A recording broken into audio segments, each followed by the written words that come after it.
It says you're live now, but I bet it's not even live. I know. I wish there was a good way for us to confirm that. Oh man. Damn liar. All right. Hey, everybody. It's Kitchen Sink Live Microscopy yet again. And this week, um, everybody's talking about this. It's all over the news and everyone's got their opinion on it, but it's the shooting of Charlie Kirk. Now, Yeah. um, I I was familiar with his name. I never like watched his show or anything, but um I saw a few things here and there. yeah, Yeah. I was just like vaguely familiar with who he was and like kind of the general political affiliation, all that stuff. And of course, like politics and guns and all the usual suspects get roped into the ensuing debates that come from all of that and Yeah. um, Yeah, basically questions of empathy and blah blah blah. And yeah. he was shot in the neck by a bolt action 30-06 rifle and died. And uh his kids were there and his wife was Hmm. there and Hmm. obviously a bunch of fans. He was sitting under a tent as he is inclined to do. That's kind of his thing. His shtick is he would set up a tent, set up a mic.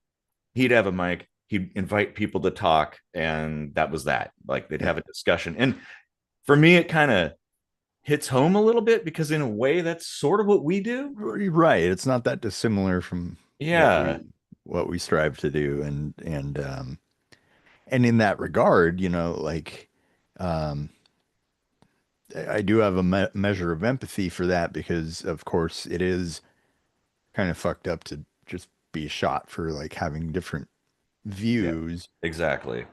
But I mean, when you boil it down to like any murder is technically a difference of opinion, right? Like I think I should continue to live, but you think I should die. So I think we Well, yeah, disagree on that. And it would be it now maybe a murder for actions right, could be justified, but a murder for a difference of opinion cannot be justified. That's the thing. It's like, yeah, hey, you feel this way. I pineapple on pizza, right? hmm, Like you hate it, I love it. That kind of thing. Like, okay, well, we can coexist in the same place. yeah, It really doesn't matter. And I think it's tragic. The whole thing is tragic, and it's tragic on so many levels. Um, like it, I think one of the big ones is how did we get to this?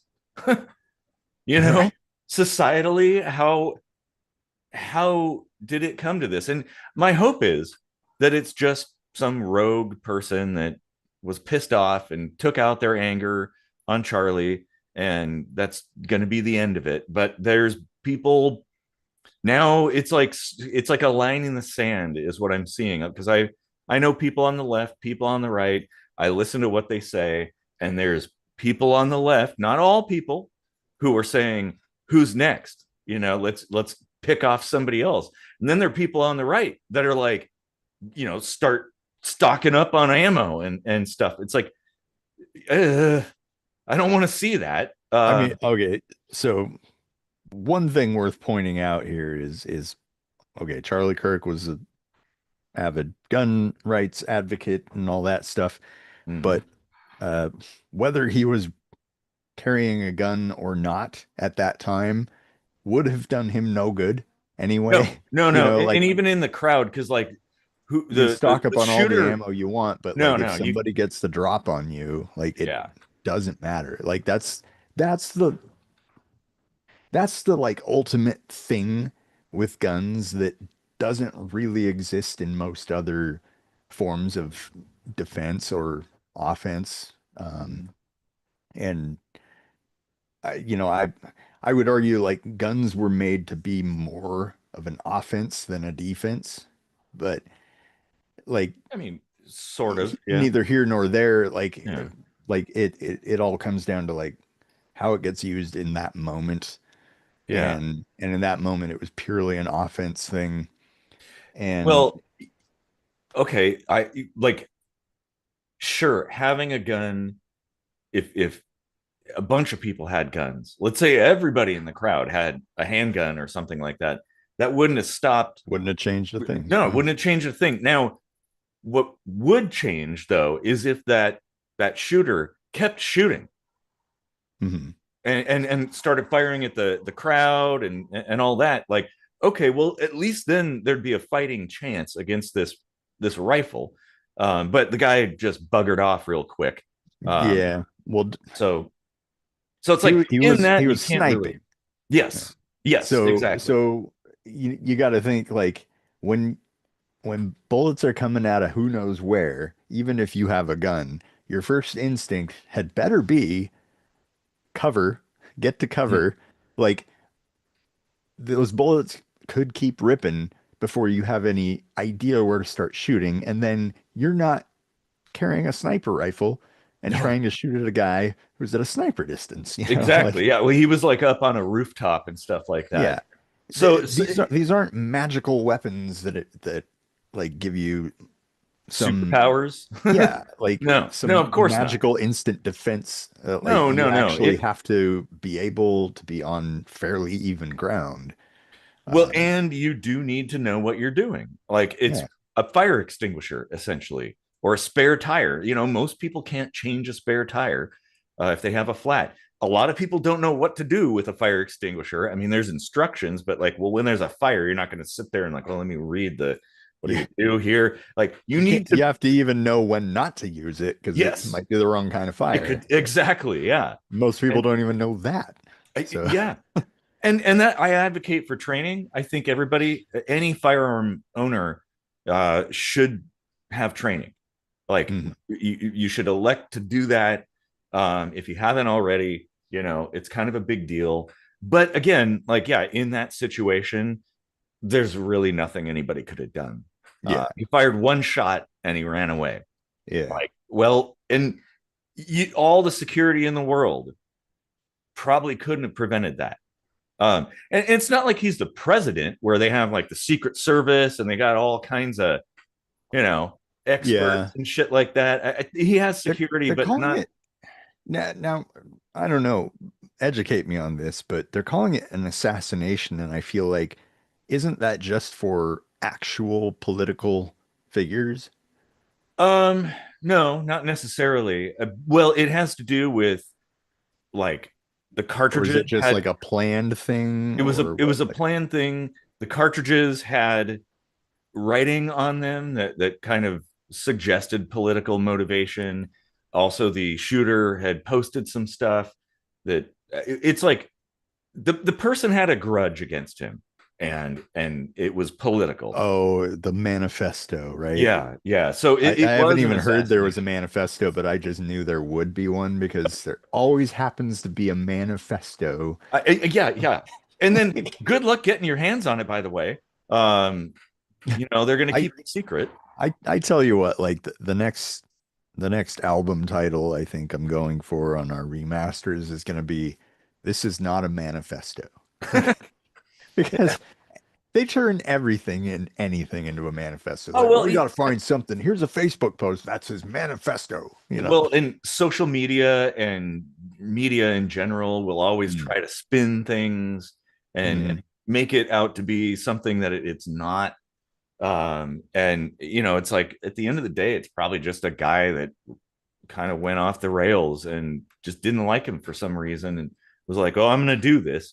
But Well, they're saying that he kind was of, like a Nick Fuentes fan that didn't like Charlie Kirk because he wasn't right wing enough or something. Like, I mean, that's oh man. possible too. I guess it's like, well, yeah, because he wasn't like that uh, far out there.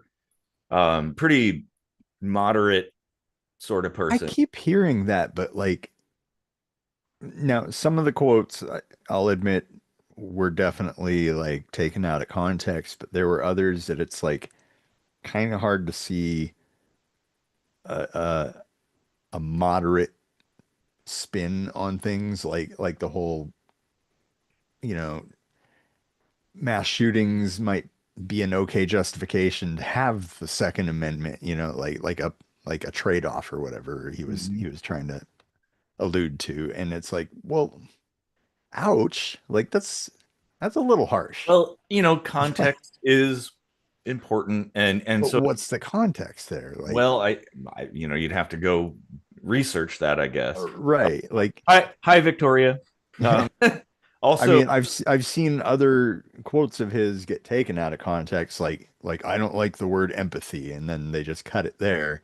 But he yeah, goes on to say, I prefer compassion hmm or sympathy, like even though sympathy's technically a whole other thing, but yeah. I get where he's going with that, and like I can feel that vibe, Well, and whatever. the thing is, But like, I can respect the fact that like he had views I don't share, some views here and there, but like he was willing to sit down and talk to people.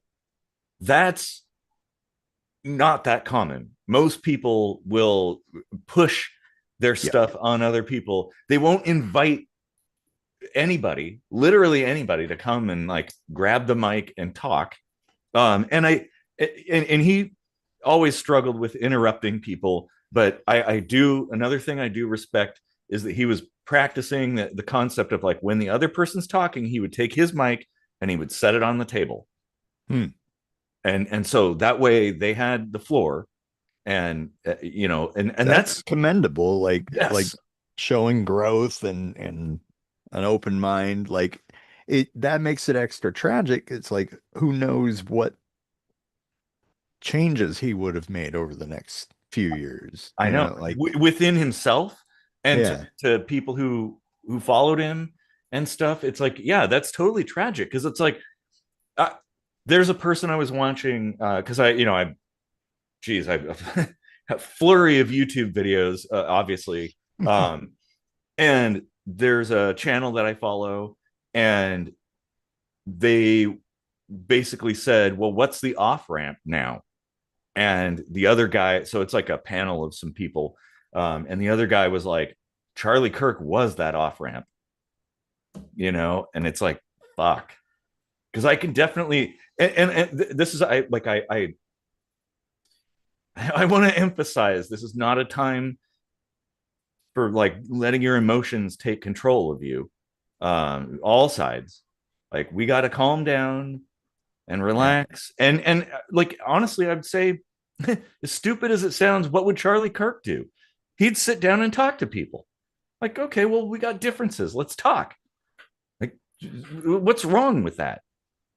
yeah. I mean, I will admit, and there's a comment here that he went out of his way to be hateful, and like I've seen a lot to support that sort of assessment. But you know, like I said, I'm not familiar with his work. I'm just going off of,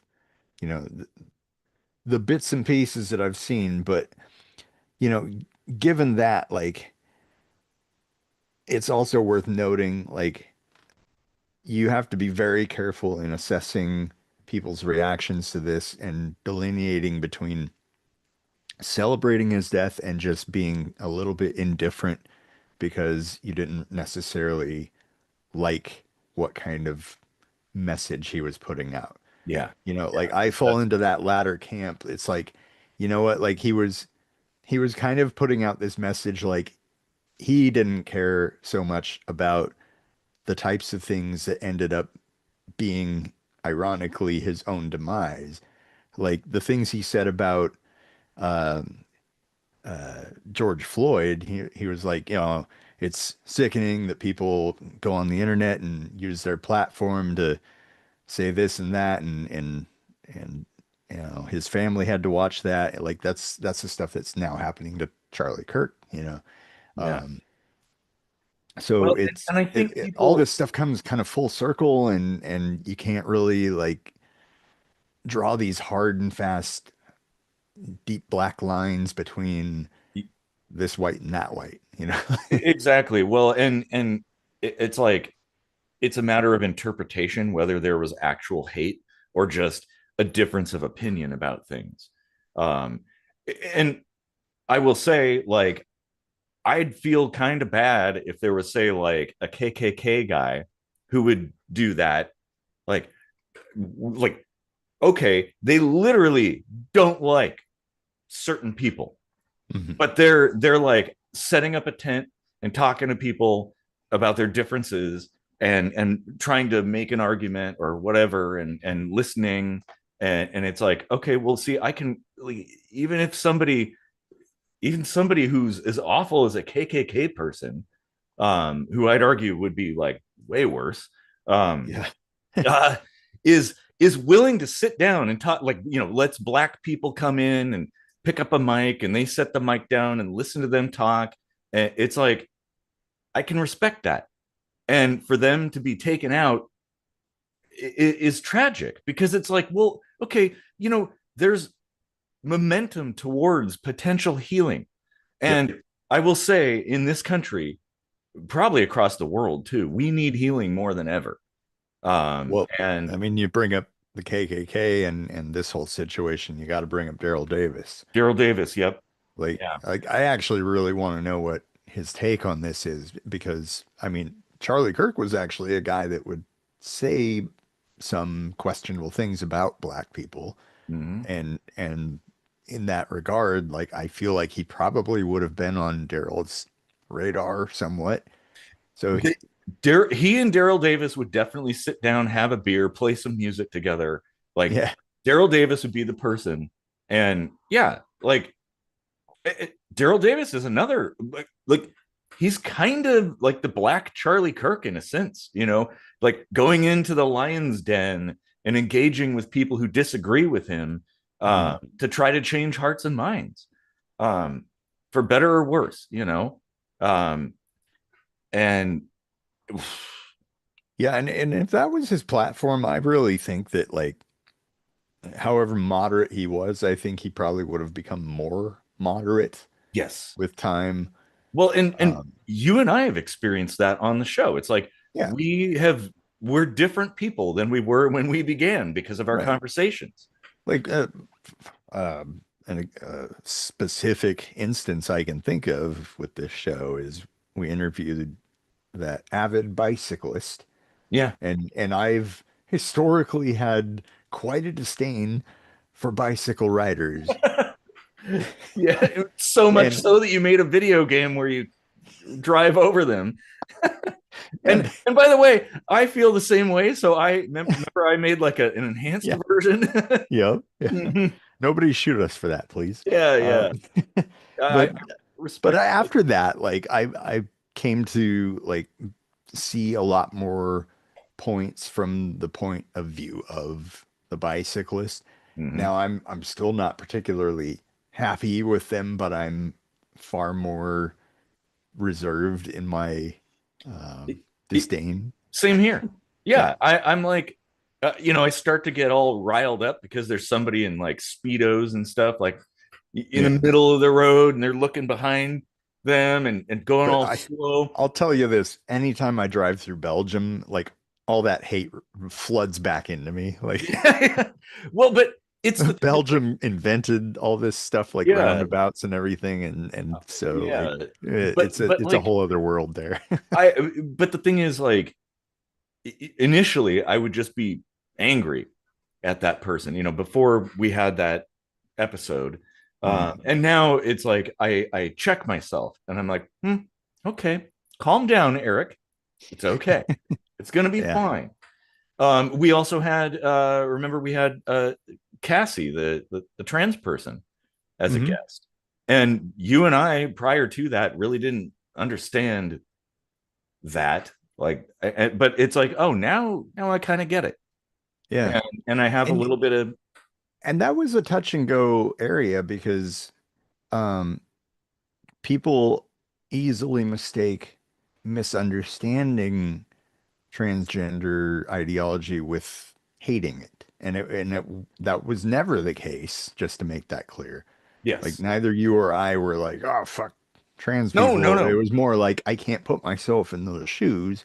Hmm. And then we interviewed a friend of mine that came out as trans and asked a whole bunch of questions, and they were super cool about answering everything, Yeah. and it was really eye-opening. And like I still couldn't say I could put my shoes in or put myself in those shoes, especially if they're high heels.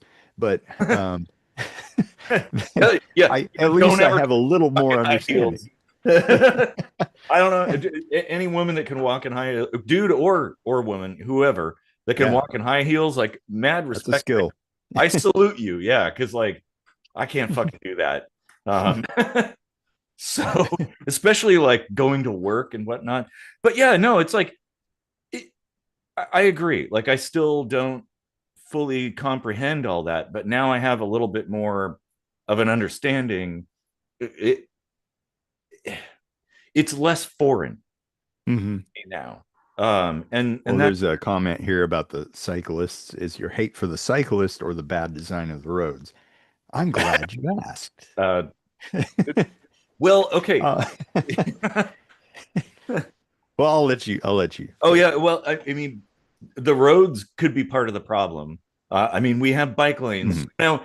I guess the cyclist in the road pisses me off when there is a bike lane Yep, and they're not in it.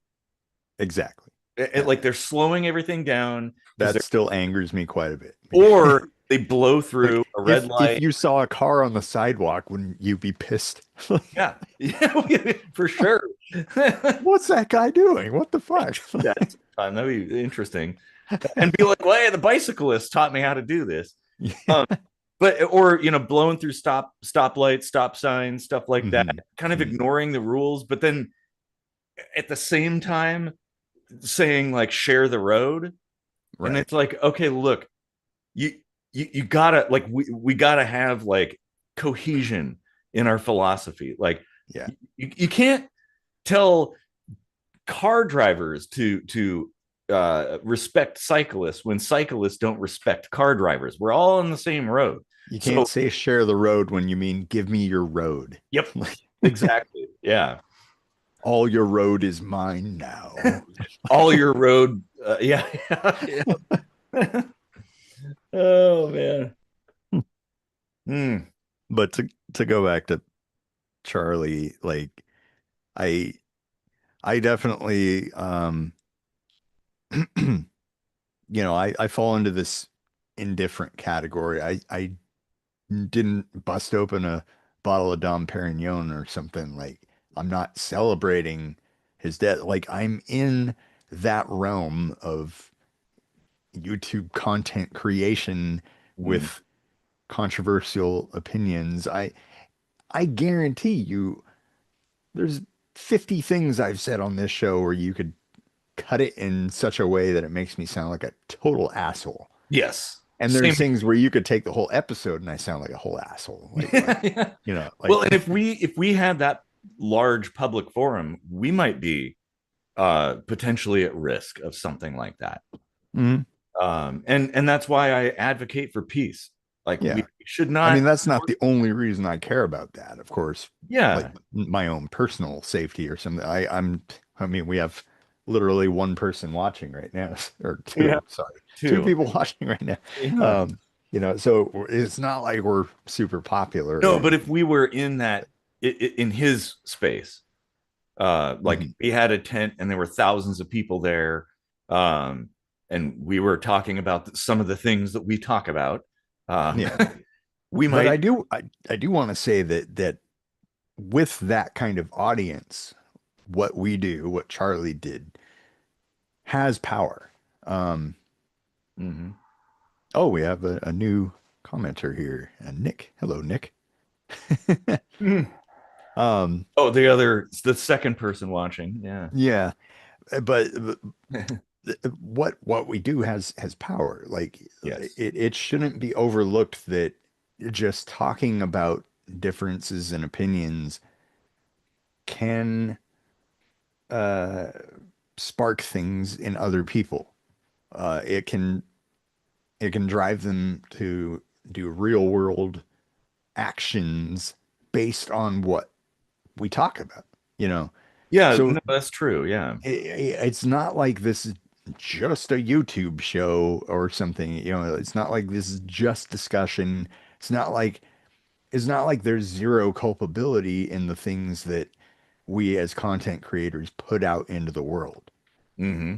because there absolutely is 100% uh, potential impact in that. There's kinetic Yep. energy within, Hmm. you know. I'm a It's believer in energy.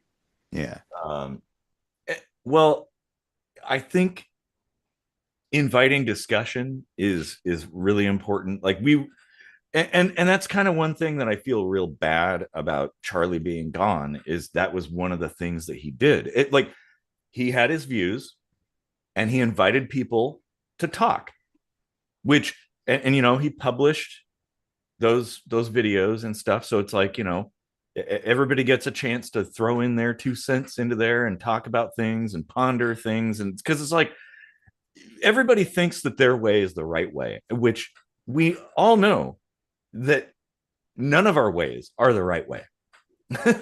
We don't know the right way. No, but the discussion is the important part, That is, because yes. like you might be onto something, and another perspective could be just what you need to polish that idea Mm-hmm. and make it resonate with other people. Yeah. Mm-hmm. Or you could be one person that has a great idea that resonates with other people. It there's no formula that is hard and fast, cut and dry. This is how it goes, right? Yeah, exactly. Like, and that's the that's the whole reason we still do this show, even though one or We two people we might haven't not. forgotten you're here, by the way. Right, yeah. I have the chat up, so I'm watching. We know. Like there's definitely so much potential in documenting these conversations and these ideas, and just having them sit there on a shelf, like Mhm. like a forgotten unburnt shelf of the Library of Babylon or something. Yeah, You yeah. Oh man, that yeah. If nobody's looked into that, like you should look into that. That's interesting. know? We have a Wait, is comment. that a thing? Huh? Is Yeah. that a thing? No, An yeah. unburnt shelf? No, no. The Library of Babylon. Oh, That's what I'm I talking thought about. there was an unburnt shelf that was No, no. I mean, of course there's like a un. mana machine sort of thing. Yeah. The one the insurance company didn't tell us about. So we have some comments here. Geez, actually, I want to go back to one that Victoria said. My biggest concern was the inevitable backlash, and that remains my concern. Mm. I agree, and that's why it's like it's important that we advocate for calmness and peace, like and understanding, and maybe like taking a step back and being like, okay, the people who mourn this, let them mourn, and let's come back and wait, and you know not overreact because it, this is the thing. It's like I see society as it stands right now is almost kind of like a series of powder kegs where there's Mm. like powder all over the ground just waiting for a match, and Yeah. like this could be the match, and I don't want that. I don't want to see a civil war or something, you know, like that would like what would be the point of that? I think you're talking about a what Nick here just commented, that he's afraid to speak out on his discussion, or discuss his opinions and stuff, just because of what he saw within the first hour. And it's like, yeah. And by the Mhm. way, Nick, I don't know if you're new to the show, but like this is a safe space. You know, like you can bring up whatever opinion, because we're definitely open to uh, analyze and discuss whatever, Yeah. because you know, this is something that people who engage with me online, that you know, remain calm. Uh, Mhm. um, we usually end up getting it to a point where we're like, oh, you know what? This is so cool that we can have a conversation without name throwing or name calling and tossing insults back and forth. But that's so important because like if you do that, you're just driving a wedge and we Well, and really we're it, not perfect, of course, but we no, try of not to course. do that. But well, yeah, and one of the things I think that always that we try to do is focus on the topic rather than the person.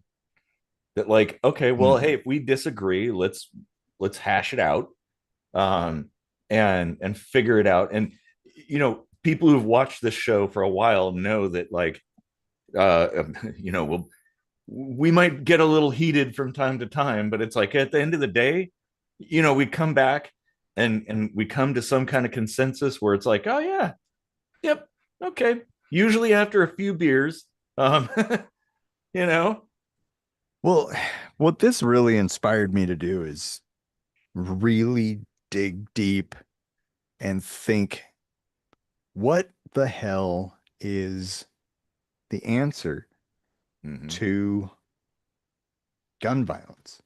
And it's not whether or not we can have guns. It's not that simple. Guns exist everywhere Yeah. in the world.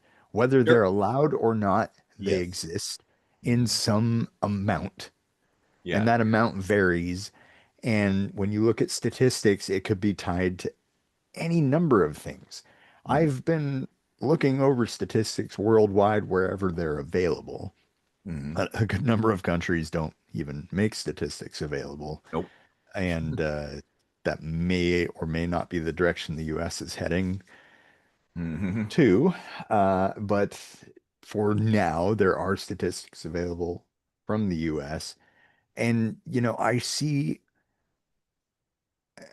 and this isn't a new thought or a thought that's unique to my puny brain, but I think a lot of this does actually stem from poverty, from hunger, from poor health, like Yeah. health, homelessness, hunger, like all these Well, things there's mental health. drive people into a state of desperation. Yes, I was going to say desperation. Actually, that was the word I was going to throw in. Hmm. And mental health is a factor as well. Like there's no one answer to things, because there are countries who have way more, like per capita, way more guns than the U.S., and they don't have the kind of violence that the U.S. has.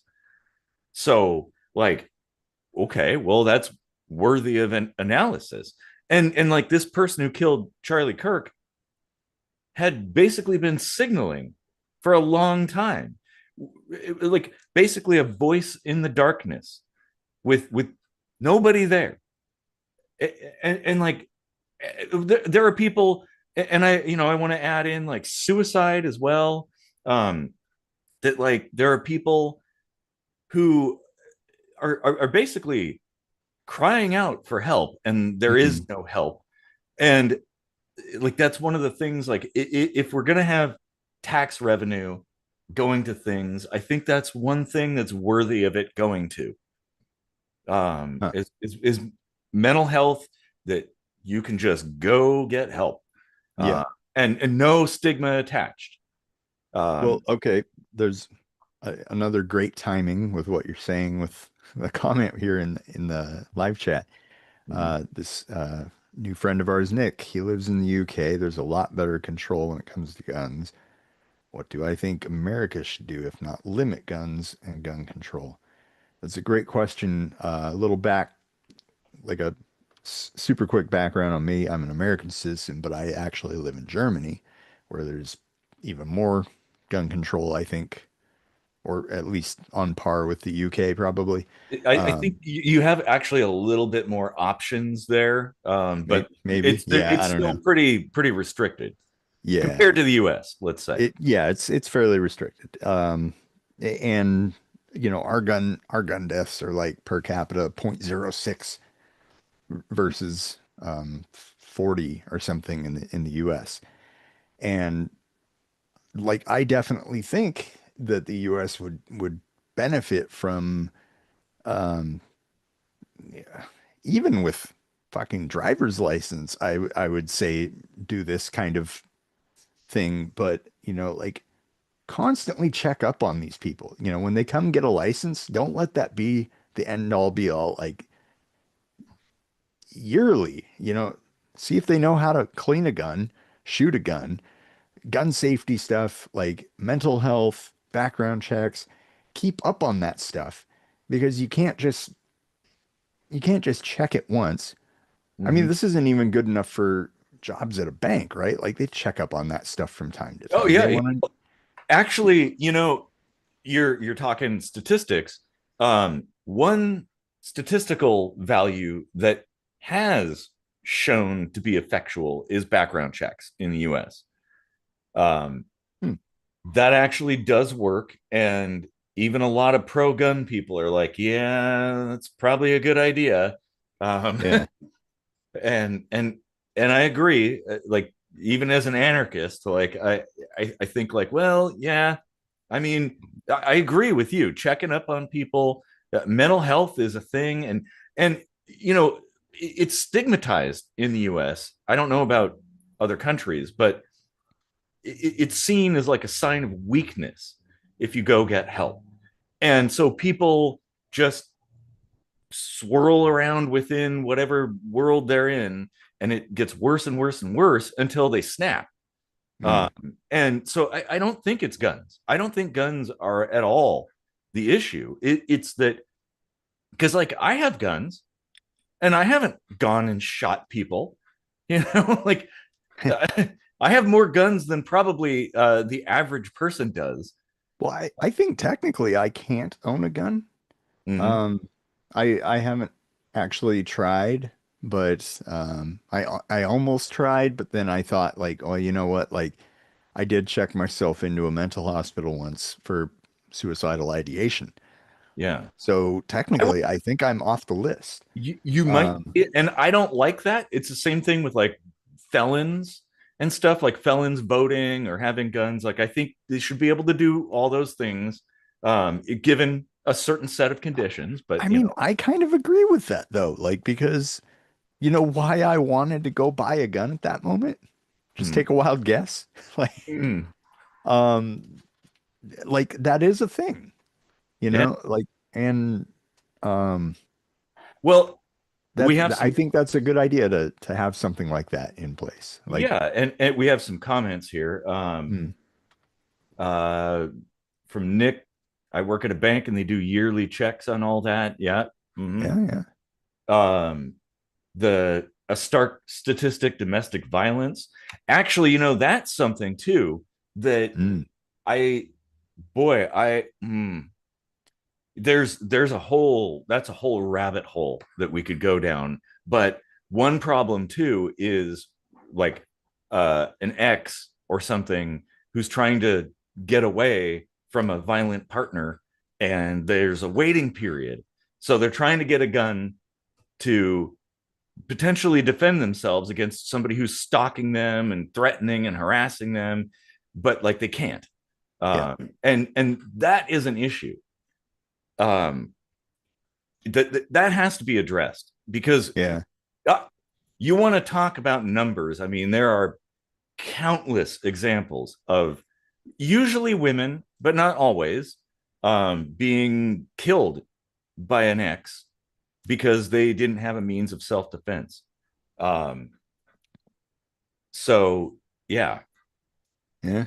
that's a Well, and there's the flip side of the domestic violence we've covered on this show before with my personal uh, experience being accused of things and instantly treated as a criminal without anything more than accusation and how much damage that does. yeah. And that's fucked up too. So you have to find the right balance in Yes, everything. yes, I agree. Balance is key, and I it all kind of to me comes down to mental health. And well, in like some of the things you brought up before is like poverty, obviously money issues always get people riled up. Yeah. So there's that. It's like, man, there's so many things to address. And Well, and it's like, well, maybe we shouldn't be squabbling about all these other things, these tertiary stuff. Maybe we should be trying to address these like core things that plague every country, really, if you think. yeah. I was looking at some things in the few hours before the show on gun deaths. Mm-hmm. I don't know if you're familiar with this or not, but just 6 countries account for 2/3 of the 250,000 gun deaths per year, at least as of 2019. Okay. Um, and like a third of those are North America, and about half of those are South America.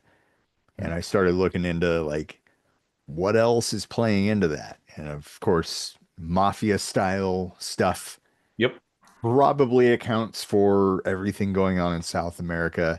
Mm-hmm. And even here, or there, I should say, uh, Over here, in the there in the U.S., gang violence there's well, and actually, suicide. um, the U.S. is kind of like the uh, export king for firearms. So in a mafia style situation, uh, other firearms related things could actually be coming from the organized crime output in the US. Well, Um, and that's actually, maybe we should probably step back from the military, the militaristic side of the US. Because I think we yeah. spend way too much on that. Oh yeah. The military, I'm a firm believer in the concept of the militia, of like the citizens being the line of self-defense with a limited military, maybe a navy and an air force or something to, stop the bigger things. And that's about all. We don't need to be the world police. And Right. like, I if we think could the rest stop of the that. world would appreciate that too. Well, I mean, hey, if somebody asks for help, then that's fine. But if they Right. didn't ask for help, then that's not fine. Like, Yeah. I'm not cool with that. um, and so, yeah, like, we manufacture a lot of weapons and export them all around the world and forget about them too. That's another thing. Like, there's whole cases of rifles and ammo and bombs, and there's actually Iraq was giving us a look across the ocean. They were like, "Hey, weapons of mass destruction over yeah, yeah, like a wink. here."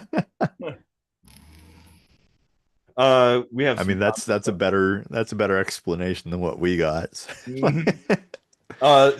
We kind of addressed this, the comment from Victoria, but the violent partner is more likely to use the gun if it's in the house. Yeah, I mean, and that So, it's the balance, yeah, uh, because here in Germany before the wall fell, East Germany was under Russian control, mhm.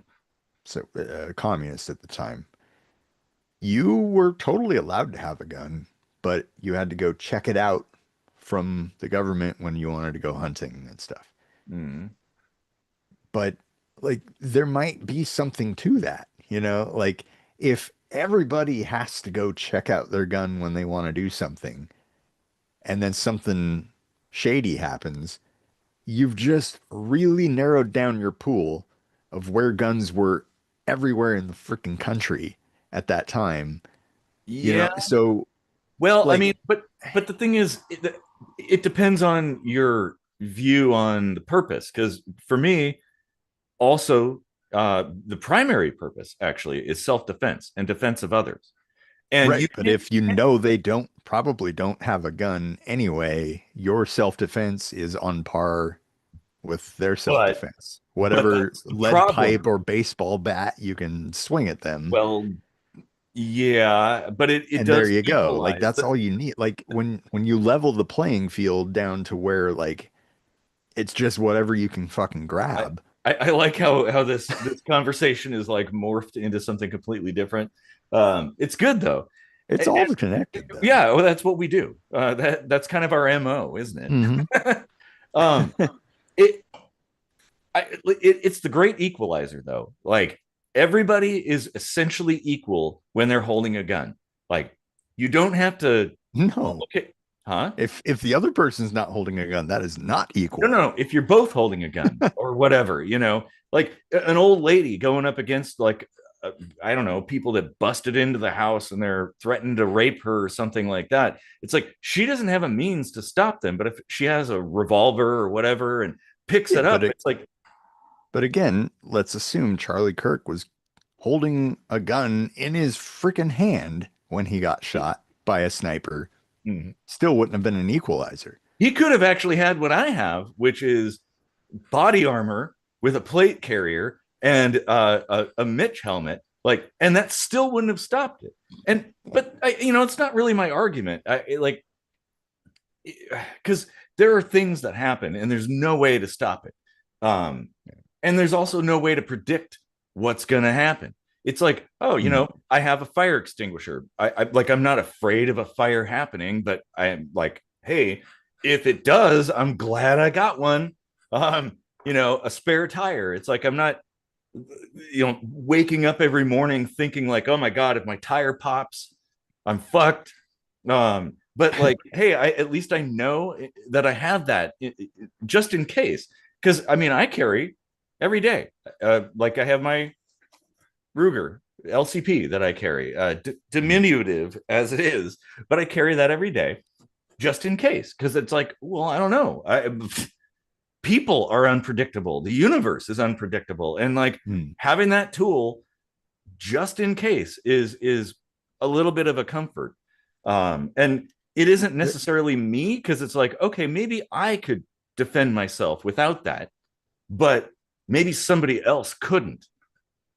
But So what if we just shifted toward a culture where, you know, making the argument like, hey, I'm disabled, hey, I'm old, whatever, like I have a little more reason to need to carry this around. Otherwise, maybe check it out from the armory or whatever. Or whatever. Like you can there's a whole different forest you can walk through to choose paths here, right? Like it doesn't have to be just like ban guns or have guns no, no, willy-nilly, and exactly. And that's where this conversation is really important. And it's like I don't know that there's a clear-cut answer to that. We do have comments though. hmm, Um, all a gun does is escalate often. I mean, well, okay, now you can look up some CDC statistics about guns defusing the situation potentially. Now nobody knows the exact answer because they were kind of tight-lipped about this, but it's possible somewhere between 500,000 to 3 million times a year somebody uses a gun and doesn't shoot somebody and it just fizzles out. um so it like they estimated that, so my immediate answer to that is what about the US police? And here we have somebody in the that's UK actually, while we have mhm. a friend from the UK, can you tell me whether or not the police there are still unarmed? I'm or do you It's know my this, Eric? understanding that like they're armed in certain situations, In but not certain not situations, not right? all. Like I mean, that's on the kind of what day, I'm arguing for here is like, certain situations, yeah. yeah. Well, like honestly, I would love to see a world where we don't need weapons, where everybody Yeah. just gets along. But it's like the sad reality is, well, people attack other people, they kill people, they harm other people, and like, well, what are we gonna do? Another comment here. Let's see. Having a weapon you won't use does is arming your attacker. I'm not sure what that means. Well, I think like if you have guns in the house and somebody fucking sneaks in, um, gets to jump on you with your own gun or grabs a gun off of you from behind. Yeah, but Like I will say it's kind of like I'd rather have that there just in case, with the potential of it I think there have been backfiring. police officers shot with their own guns There, before there have. from I that actually very like I thing. Like, watch a bunch of YouTube videos, and they're like, yeah, it's kind of crazy. Um, so also, would you not prefer not having to worry about other people having guns at all? I think that's kind of what I brought up. Is like it would be nice if we lived in a world where yeah, that wasn't the case. But it's like, okay, the cat's out of the bag at this point. Like if you want to talk numbers in the U.S., there are more guns than people in the U.S. So it's like, okay, right. well, I don't know Well, what you can really do about that. okay. So, I mean, here in Germany, like the great multicultural thing about me growing up in the US and then moving to Germany is that like I I cannot overstate the feeling of peace and safety that I have just in general just being here. Like it is it's such a weight off my shoulders. Yeah. Um and and a lot of that does stem from like there is pretty much no gun violence. Like we're talking about like 0.06 out of every 100,000 deaths. And as I believe, there isn't really that much There's, violence in general. yeah. I mean, like Which actually they're kind of up there in the violence statistics, like fairly close to it's America, like fist but fights the and gun stuff. violence is like almost nothing, and it's not Yeah. even that restrictive. It's not like Japan restrictive, Yeah. you know? Japan has a totally different culture too. So like they did there are people with guns in Japan, even though they're illegal, but like you just don't see that. Um there it's a whole different culture than the Mm, like say the US or Germany or whatever.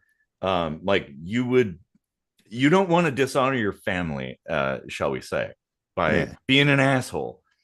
But You but they well, have a very high suicide rate though, so the point I wanted to get to though with here in Germany specifically is that if I'm not mistaken, there was something that happened about 80, 90 years ago, where I think all the guns were kind of collected, taken yeah. away Oh from the yeah, people. yeah. So that might have been like uh, an anomaly that allowed for the implementation of such a system where, like it the guns weren't already ubiquitous Mhm. in the Yeah, populace. it did result in a lot of people going to various facilities, undesirables as they were Now considered at the that time. that said, with the current political climate in the US, Mhm. um, just as a happenstance, I want to point out my prediction to go on the record here is that that is coming soon. Like your guns will be taken away soon.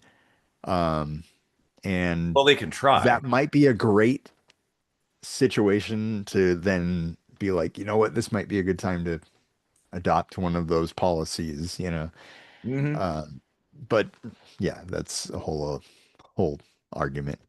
Yeah, I know. That well, fortunately, I have a sailboat, so I could be like, I lost it all in a boating accident. Except for this little one right here. You could there you go. Just don't bring out the metal detector in the backyard, and um,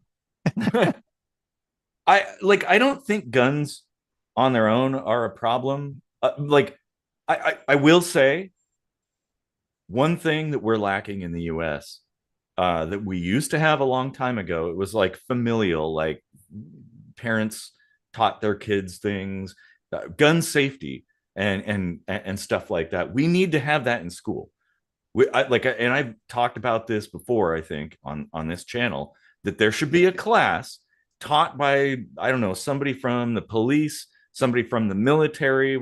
I'd probably rather have somebody from like the Marines, honestly. Like teaching kids about gun safety and about guns in general, so that like we don't have problems and it doesn't become like this thing where it's like, oh wow, it's sort of like when you tell people you can't do something, they want to do it Yeah. more, you know. So it's like, oh, if this is just a regular thing, then no big deal. A lot of people are surprised to learn that I grew up with guns and would go shooting as a child Mm-hmm. Yeah. with my dad and my uncle like that definitely was helpful. Like, yeah, but like that's really only helpful for the end of the statistics that has to do with accidents and Mm-hmm. stuff like that, Yeah. which it is important, no Oh, question, 100%. but Yeah. but related to the Charlie Kirk thing and like intentional violence using guns, I think it stands alone a little bit, but is definitely super important. Yeah. Definitely. But yeah, absolutely. And I think it requires kind of like a multi-pronged approach. Hmm. Mental health, of course, is always a major factor. It's like a normal person doesn't go out and assassinate somebody. Like Yeah. normal people don't do that. That requires some kind of a screw loose somewhere. Here's a good comment. If we're going to make this part of our culture, make it part of the school curriculum. And Yep. I think we said that last week or Mm-hmm. something, like or something to that effect, like And I think that I think it's misspelled, but from early, yes, yeah, yeah, like yeah, young, like yeah, like the whole general education in the world really mm-hmm. needs kind of an overhaul with certain things being taught. Like a Yeah, lot of the problems in the world probably could be addressed by just addressing them in early education. education. Yeah, no, you're right, absolutely. Yeah, If you even think about poverty, it, like, poverty could be a thing. Mental health could like you could provide people the tools to be able to deal with things because that's what I believe school ought to do. Like we need auto shop back in school again. yep, yep. Like that, but we need wood shop. We need people to work with their hands, be able to be productive and know how to do stuff, turn a screwdriver, that kind of thing. And I think one problem too is that public education is slow to catch up. So they're kind of just assuming, you know, there's a whole bunch, like the world has completely changed and they're teaching as if it was like 1901. Like there's a lot that's different. And we've talked about similar things to this, but it's like, yeah, I mean, you can't just snap your fingers and make guns go away. They're here. So get used to it.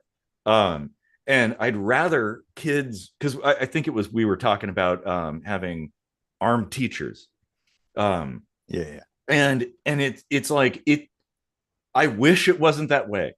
I wish we didn't need this stuff. Like it would be amazing if everybody was happy and we just like that was what we did. But it isn't that way. So we have to accept that and we have to deal with it.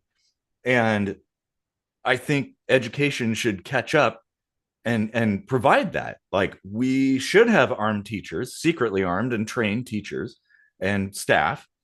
We should have classes where kids like are exposed to guns and learn about guns and stuff. Secretly.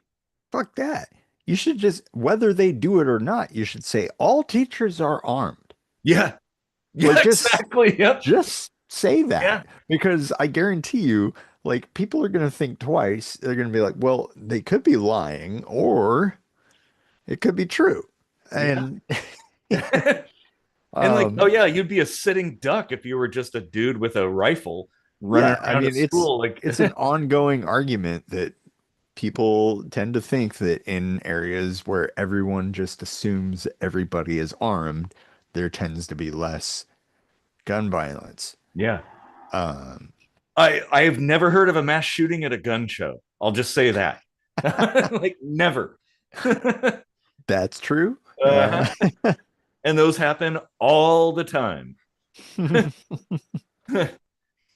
Well, and That yeah, that's one I've never heard of.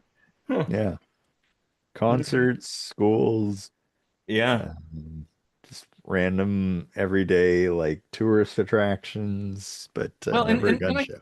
I also think we should be instilling, like, we should be trying to change the culture, as we do on this show, hearts and minds and stuff like that, to, like, Hmm. be a defender, be a protector, be somebody who helps people, be a helping people person. That should be your life's goal. We should all be doing that. And in that, like, we probably wouldn't have any kind of violence. Like, hey, give somebody a leg up once in a while, give somebody a little bit of money, like, fix something for somebody. Do that. If we all did that, a lot of this stuff would kind of vanish overnight. Yeah. Well, that's one of the other statistics I was kind of looking at is income inequality and gun violence and gun ownership and stuff like that, and just trying to find patterns anywhere I could, and like some of these things do kind of correlate. Yeah. Um, And you know, that's worthy of study. That's the thing. Like, yeah, you need to like pay I attention. think these are the things that really need to be looked at and really need to be addressed because even if not just for guns, there's so many other things that those problems would solve. Yes. Like income inequality has like if gun violence was just the only effect of that, that would be enough to address. But it also creates so many other problems, you know? So Mhm. like we really need to be focusing on these things, but like all this political divide, it's all theater meant to draw our attention away from the actual problems.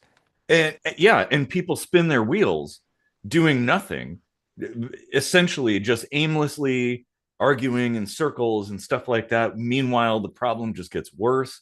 Like, we should take all of those feelings that we have inside, put them in a box, put Mm. them on that shelf, and let's address the problem pragmatically from an engineering or scientific standpoint. Like, sure, it's fine. Kitchen sink microscopy. We could sit and debate all day long and stuff like that. But, like, the people who are in the position to affect change, they need to be affecting change in a good Yeah. way. The And missing element is beer. Charlie yes, Kirk, he didn't have a beer in his hand when he got shot. You no, know, I know. these politicians, they aren't drinking beer when they're determining legislature, you know, like they should be drinking. Maybe if he was taking a sip of beer, the bullet might have been deflected by the can. Oh, the power of aluminum. You'd be surprised, especially with liquid in there. Water is actually, there's a whole Mythbusters tested that. Like, could you dive underwater to be safe from gunfire? And they found out that, yeah, basically every single bullet, even a 50 BMG, would just turn to dust, and Hmm. you'd be totally safe with, like, if you just kind of like a foot underwater. Wow. Um, so yeah, a can of beer might save your ass. Hmm. You never know. The bigger the can. Yeah. Oh yeah. 40.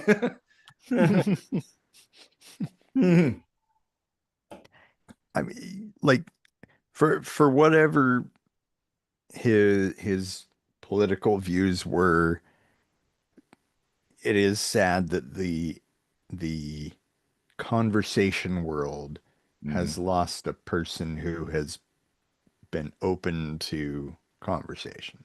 Yeah, I know. Um, And like and now I it's almost certainly don't agree with a lot of the stuff that he was saying, but you know, it would have been awesome if we had ever had a chance to have our shows cross paths yeah, and have him on the show. I would love to talk to him. I mean, I in fact, I enjoy having conversations with people I disagree with more than people I agree with.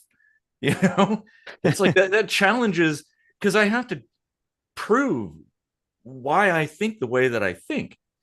And oftentimes what ends up happening, there's something that there's like a loose end, I'm like, oh, yeah, that doesn't make sense. So I better Here's the change the way that I think about that. here's the problem with social media, let's say, internet in general, is that it's too easy to focus on the differences. Mm-hmm. But when you're talking to someone that you actually know, there's a psychological change. You are automatically filtering your behavior a little bit. You're holding back, you're trying to maintain a little bit more civility, Yeah. just as you would in person with anybody, even a complete stranger. Mm-hmm. Um, and this is what the unfortunate side effect of the internet and social media is that we get into these actual real conversations with faceless, personality-less people, Mm-hmm. at least from our vantage point.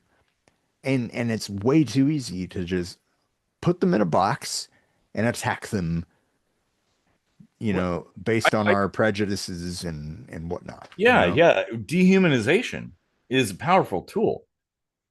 Um, and Hmm. it causes way more problems Yeah, than should exist. yeah.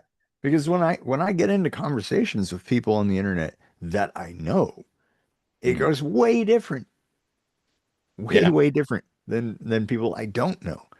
And way faster. Like with Well, the people I don't know, it goes off the rails super fast. and You know, like I've had discussions with people who make assumptions about me. And then they put me in a box, which yeah, I don't really have a box. yeah, But and then make us, they just assume like, oh, you must think all the same things that other people in the same box assume. And it's like, no, actually, no. Like oh my God. and I saw a YouTube video from an actual history professor trying to explain the political spectrum on a 2D, linear thing and how that's bullshit. But this other 2D linear thing is more real. mhm. And he was trying to put like communism and fascism in the same bucket. And I was like, it's not two dimensional. that And that is I wrote this whole long thing. Like it's three dimensional. Imagine you're floating in space and all of these political ideologies are are celestial bodies exerting gravitational force. mhm. Like one is pulling more than the other depending on your values. And nobody responded to that. Like, What? But well, come and it's like on. there's kind of an assumption that like, oh, if you believe this thing, then you probably believe all the other things that are commonly associated with that.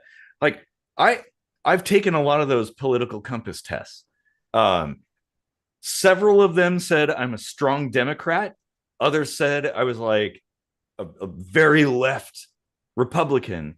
Only Very one, left Republican. yeah, or right. Sorry, too much beer. Hey, well, see, A there's moderate. the freebie right there. Um, but only one ever concluded that anarchist. Mhm. Only one, Mm, and I was like, damn, that's cool. Um, yeah. because I have a lot of views that conflict. I guess if you're Well, politically inclined. in that diatribe that nobody read, apparently, or cared about, I even mentioned how, like, on this show, we kind of came to the conclusion that socialism and anarchism aren't all that different, No, they're not. No. which should be mind-blowing, I think, Yes. to a Yes. lot of people. Hmm. But when you really break it down and think about it, like, that makes sense Yeah. But if because but if you freedom, liberty yeah. is kind of at the core of all of that, right? And it's just there's different ways of looking at liberty. Like for me, like I feel like liberty and freedom has more to do with like what you're able to do, Hmm. and anarchy tends to be focused more on what you want to do. But Yeah. you might want to do something and you're not capable of it. Hmm. And socialism is more about providing the capability, but it's not restricting you from doing what you want. And somewhere in the middle is going to be that happy ground where anarchists and socialists can coexist in harmony Which they with absolutely Beatles could. songs playing in the air and Beatles songs. Yeah, totally. Oh, there's a good comment here. I mean, people are more phased about, oh, this is from Nick. People are more phased about what happened to Charlie Kirk than what is happening with the war in the Middle East. mm, Very valid point people make, but at the same time, it's not the same thing at all. I like it. yeah. This is this actually, this kind of drives me bonkers, is like how people will hyper focus on this one little thing, which, yeah, okay, there's a tragedy or something that happens, somebody's killed, whatnot. Um, Meanwhile, there's like thousands of people bombing each other. Yeah. Like maybe that all that going on over there should be the thing where, I mean, one one might be more attainable than the other yeah, when you think about it though, because like fucking for what for whatever it's worth, what's going on in the Middle East is like atrocious. I wish it would stop, but so many of the most powerful governments in the world are just fucking streamlining all of our taxpayer money into it oh, yeah, to yeah, keep it going. it's a That proxy it's war. like, Yeah, how do we stop that when there's one guy that got shot over some ideology and like maybe we can have some conversations and yeah, fix that. Like of course you exactly. can't pay attention to everything No, you can't divide at the your same attention time. Like, between that many things. And like, I get it. People might have a personal emotional response to something that's local. It's really hard, some far off land that maybe you've never been to, you don't know the language, you don't know the culture. Like, it's really hard to associate with that and identify with it. So, I you mean, know, there's some very simple things that are, like all the hospitals have been destroyed, all the yeah, schools have been destroyed. There's actual famine, yeah, which is entirely like human created. it is. Uh, And this is the thing, and this is probably gonna, well, I'm sure we're already demonetized, uh, as always. But like in the US at least, you're not allowed to criticize the Israeli government. And this is something like, I had a friend from Iran who talked about this, and like, death to America, blah blah blah. And he brought it up like, well, that's the American government, not the American people. We right. like the people. We hate the Yeah. government. And I'm like, dude, I do too. Yeah. I fucking hate my The own American government. people hate the American government Yeah, like, too. So, oh, give me a death to America flag. I'll fly that shit. yeah. But like, uh, and that's the thing, is there's a difference between like the Jewish people, the Israeli people, and by the way, a lot of people living in Israel are not necessarily Jewish. It's kind of a Yeah. hodgepodge. So it's like, you're not really anti-Semitic if you're like, dude, what Israel is doing right now is wrong, because Right. what is happening The over there their is government wrong. is has nothing to do with the culture No, of the people, the no, religion of the people, like none of that. no. It like that is the lowest hanging fruit of an argument Mm-hmm. to alienate someone from your fucked up cause. Like, Well, yeah, because like, if you can't criticize them, you yeah. know. Oh, you want to say that the Jews are doing Nazi shit now? Well, you're a Nazi. Well, no, you're a Nazi, Jew. Yeah.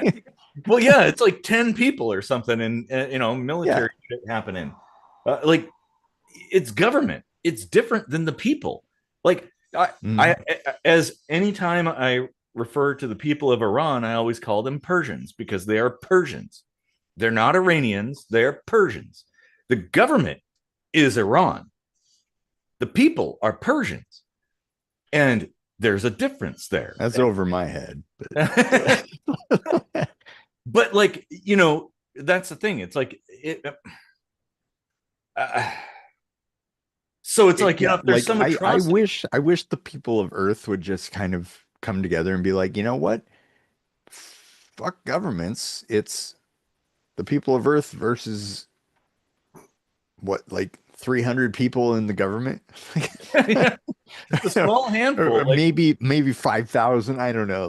well, Like a very much smaller number than the rest of us yes, yeah, is what the and government is. and at the And end of the when you day, think of it like that, at the end of the day, smush.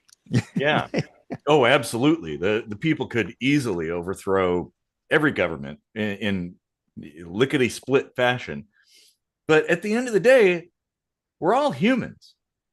Like, yeah, there's these borders that governments have drawn and whatever and stuff, and there's military shit. But like, okay, if you zoom out, if you're floating around in space, you don't see any of that. Like, it doesn't exist.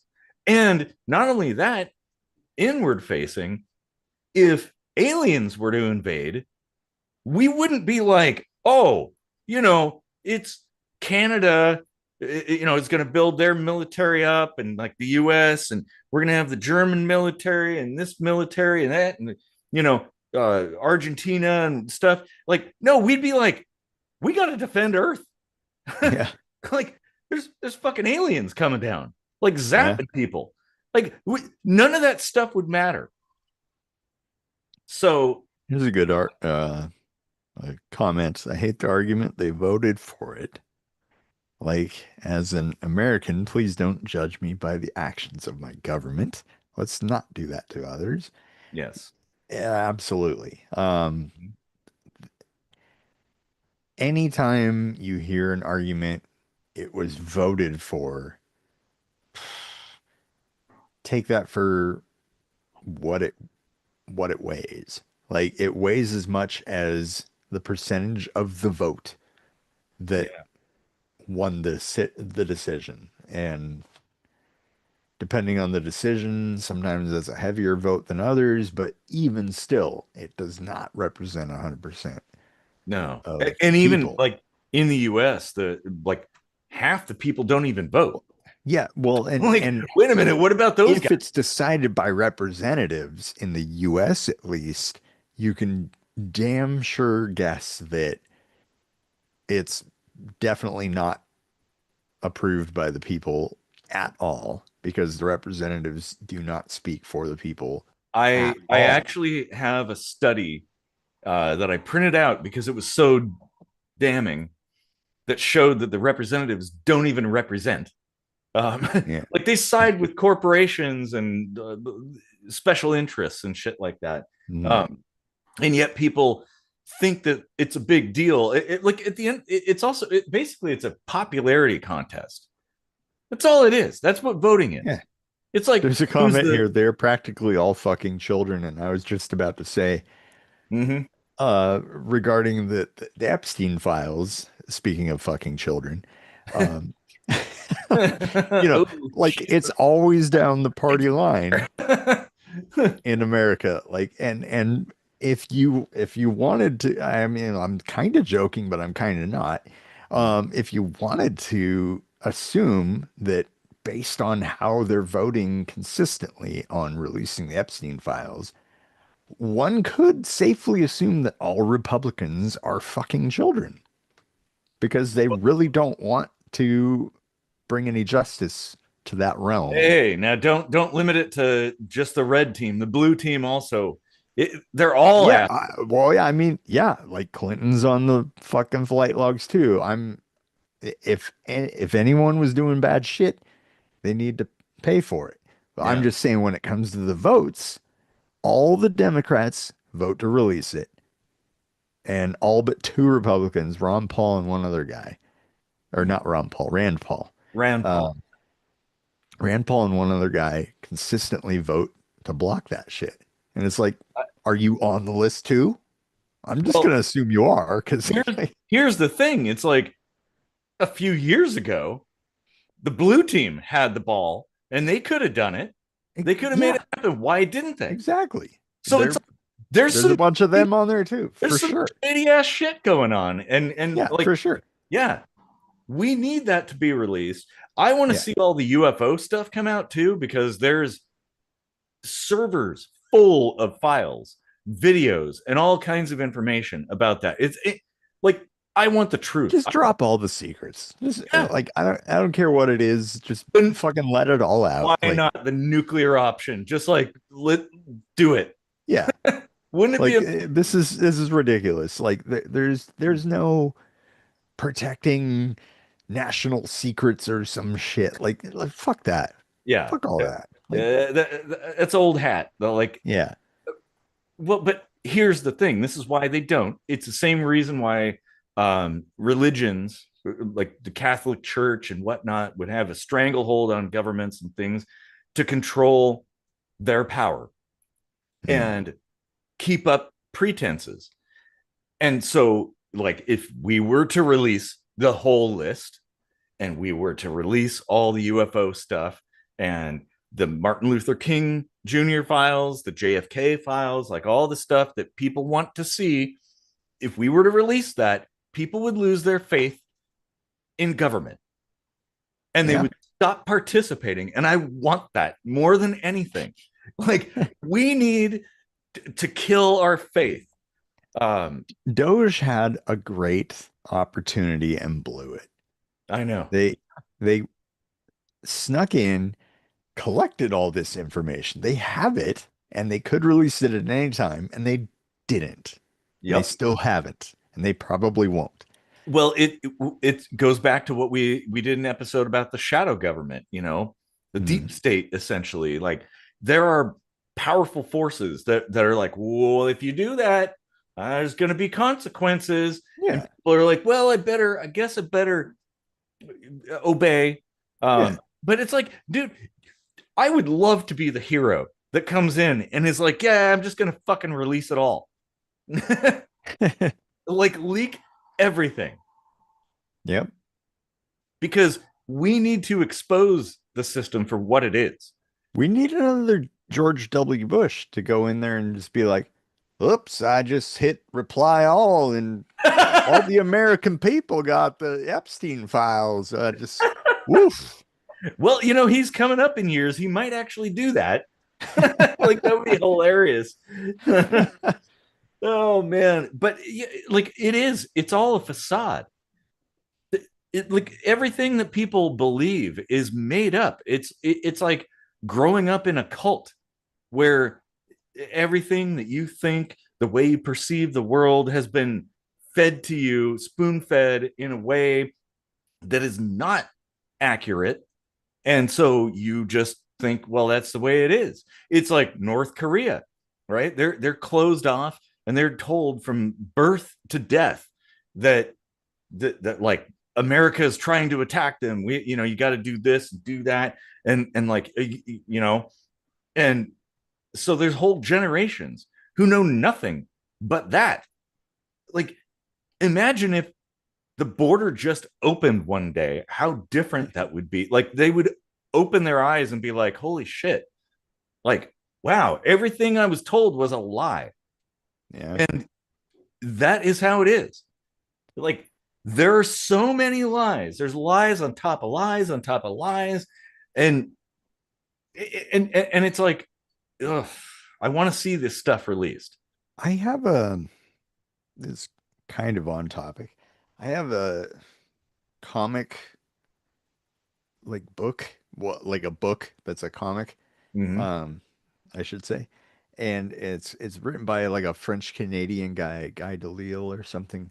Mm-hmm. And he was this journalist that would go to these countries like North Korea and Malaysia or whatever their new name is.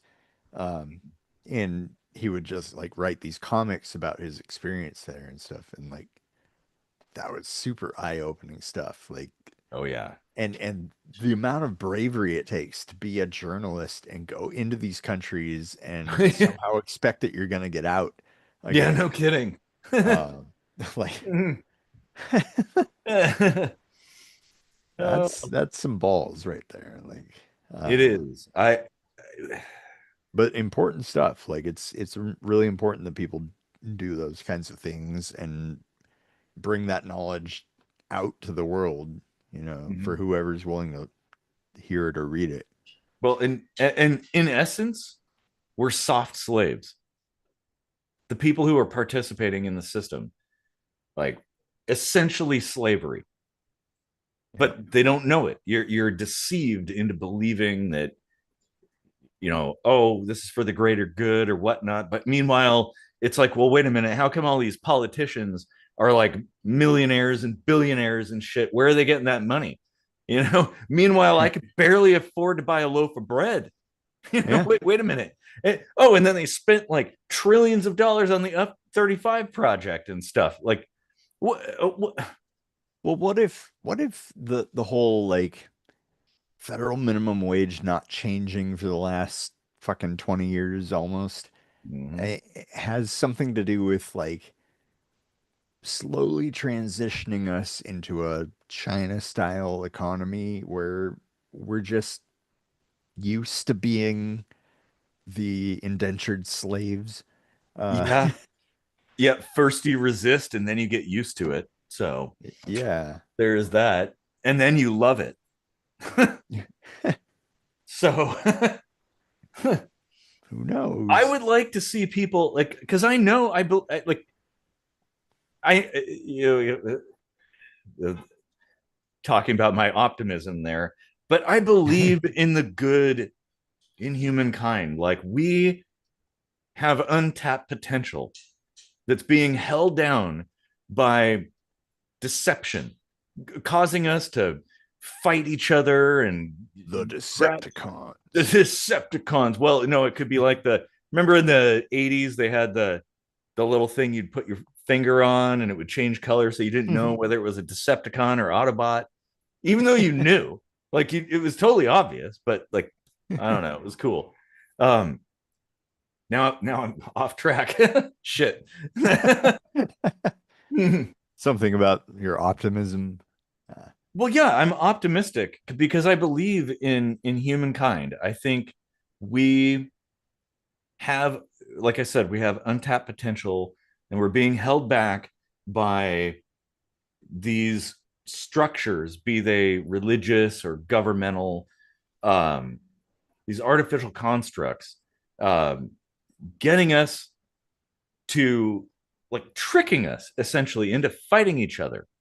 When, like, okay, well, if you want to remain a slave, that's how, if you're fighting, you're gonna still be a slave. But if you turn your back, you'll be free, and we can actually solve problems, in like an effective way, I guess, if that makes any sense. um let's see comments. I do too, but the idea that just showing people the truth will change their minds, I know that is it, because people have been conditioned, um and it's it's really hard to unprogram yourself when you've been programmed, especially from a young age, that, like, oh, this is the way things are. um it, we've seen it time and time again, that people, the system will program you. Humans are story creatures. Yes, this is true. Yeah, actually, well, that's kind of what we do here. Is like, I'm hoping, like, my goal is to change hearts and minds in some way, like even in a little way. Um, You mean we need better stories, not just the truth? That's actually a good take yeah. because it's people don't always want to hear the nonfiction. Sometimes they want the allegory, you Well, know, yeah, it's like all the kid stories that we the grew up with. Bible, like Bible, like the parables and stuff like mhm. that. Grimm's fairy tales and Yeah, whatnot. German, yeah. Yeah. Yeah. Uh-huh. See, we connect it. And I mean, that's a good point. Like there's something to be said about retaining information depending on how it's delivered to you. Like Mhm, sometimes a story integrates much better into your brain, into your mhm. personality than it would being just like rote memorization of facts. Well, yeah, if you're just going through the motions and you're an automaton just living your life, that's kind of boring. Like, oh, well, this is the reality, the real reality here. But like fantasy is a strong motivator. It's kind of actually how a lot of innovations have been made like, all over across human history. Um, like we need to dream, I Yeah. think. The dreaming is good, and that's what I feel in this regard is like I don't know if it's possible to undo centuries of soft oppression, but we should try. You know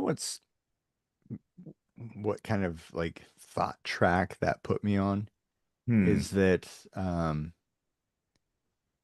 Star Trek and Star Wars, it's a lot of people being like, ah, it's getting woke.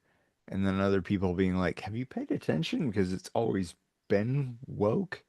Yeah. Like there's kind of this theme with stories that like, we could be better.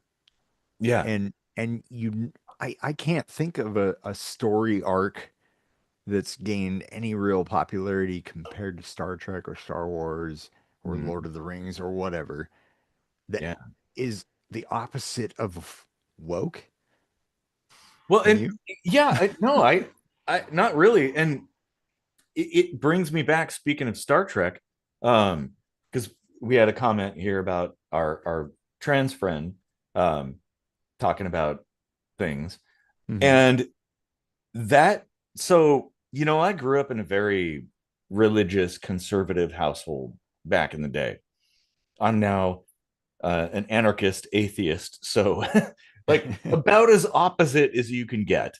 But I still, like, I hold dear some of the things, some of the stuff. Like, I still have my old Bible from when I was a little kid, and I'll flip through it every once in a while. Um, but Star Trek, there was that one episode with the androgynous people. Hmm. Like, and you're talking about the whole woke thing, like th- that it was way ahead of its time. Way And ahead. androgynous people, it was talking about trans people, Yep. and maybe gay people as well. Like, hard to say, but Some of the lines blur there. Yeah. yeah, yeah. But basically, there's an androgynous species on this planet, but some people tilt one way or another. And Riker falls in love with one of the ones that's kind of more feminine, and their society gets all pissed off and they abduct her and like they try to rescue her and or it them whatever and then like they've already been converted essentially Hmm. because they have a whole program for that, and I felt like crushed by that. I was like, That was one of the saddest episodes. damn, that was so sad. Yeah. Because like, Riker being like, yeah, we have no further business here. yeah, I know. Like, what else can I I, say? Like, I do say it's cool that Worf was like, I'd like to come with you. yeah. Like, okay, so they went down to like rescue Riker's love interest. But like that changed my mind. I like Mhm.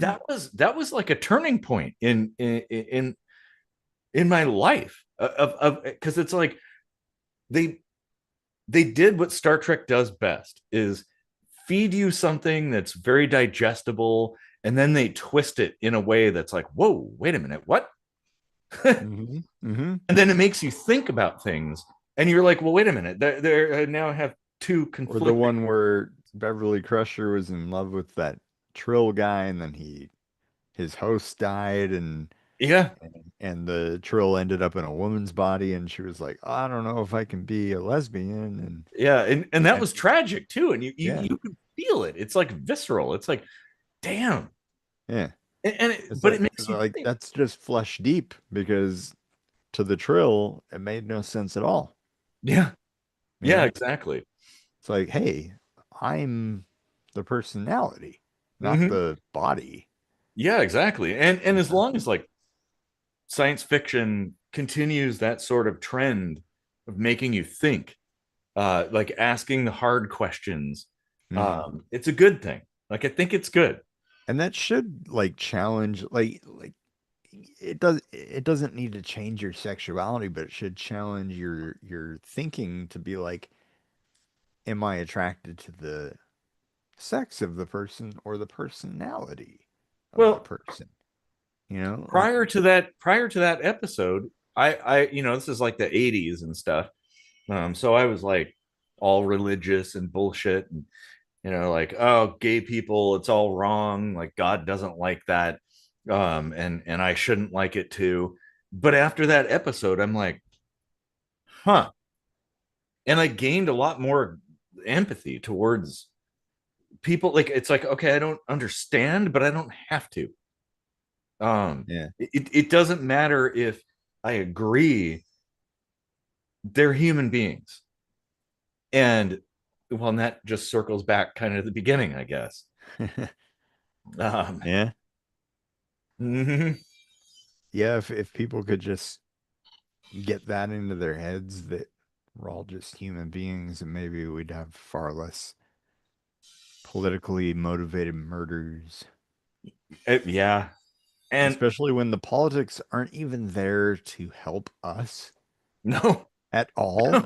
no, it is It's not about antithetical helping us. to our freedom. It's antithetical to our freedom. We're like just let that sink in. We're Mhm. shooting at each other to help the elites. What?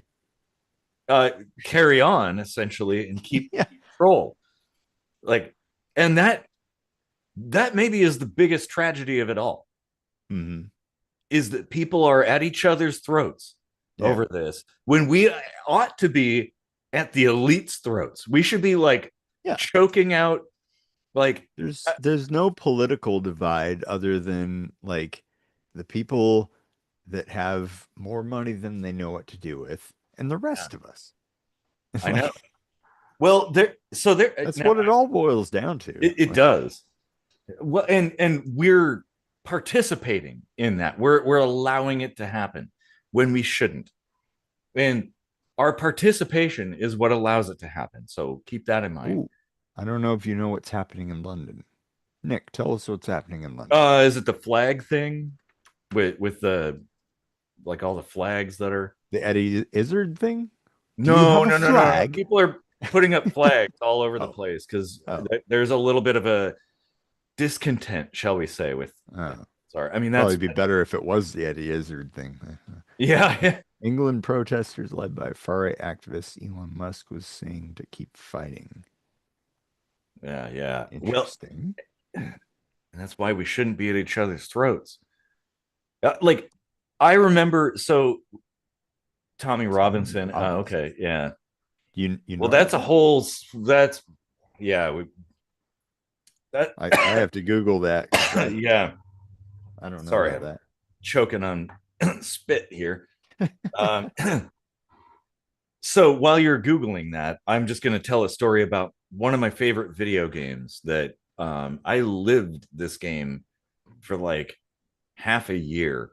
It's called Star Control 2.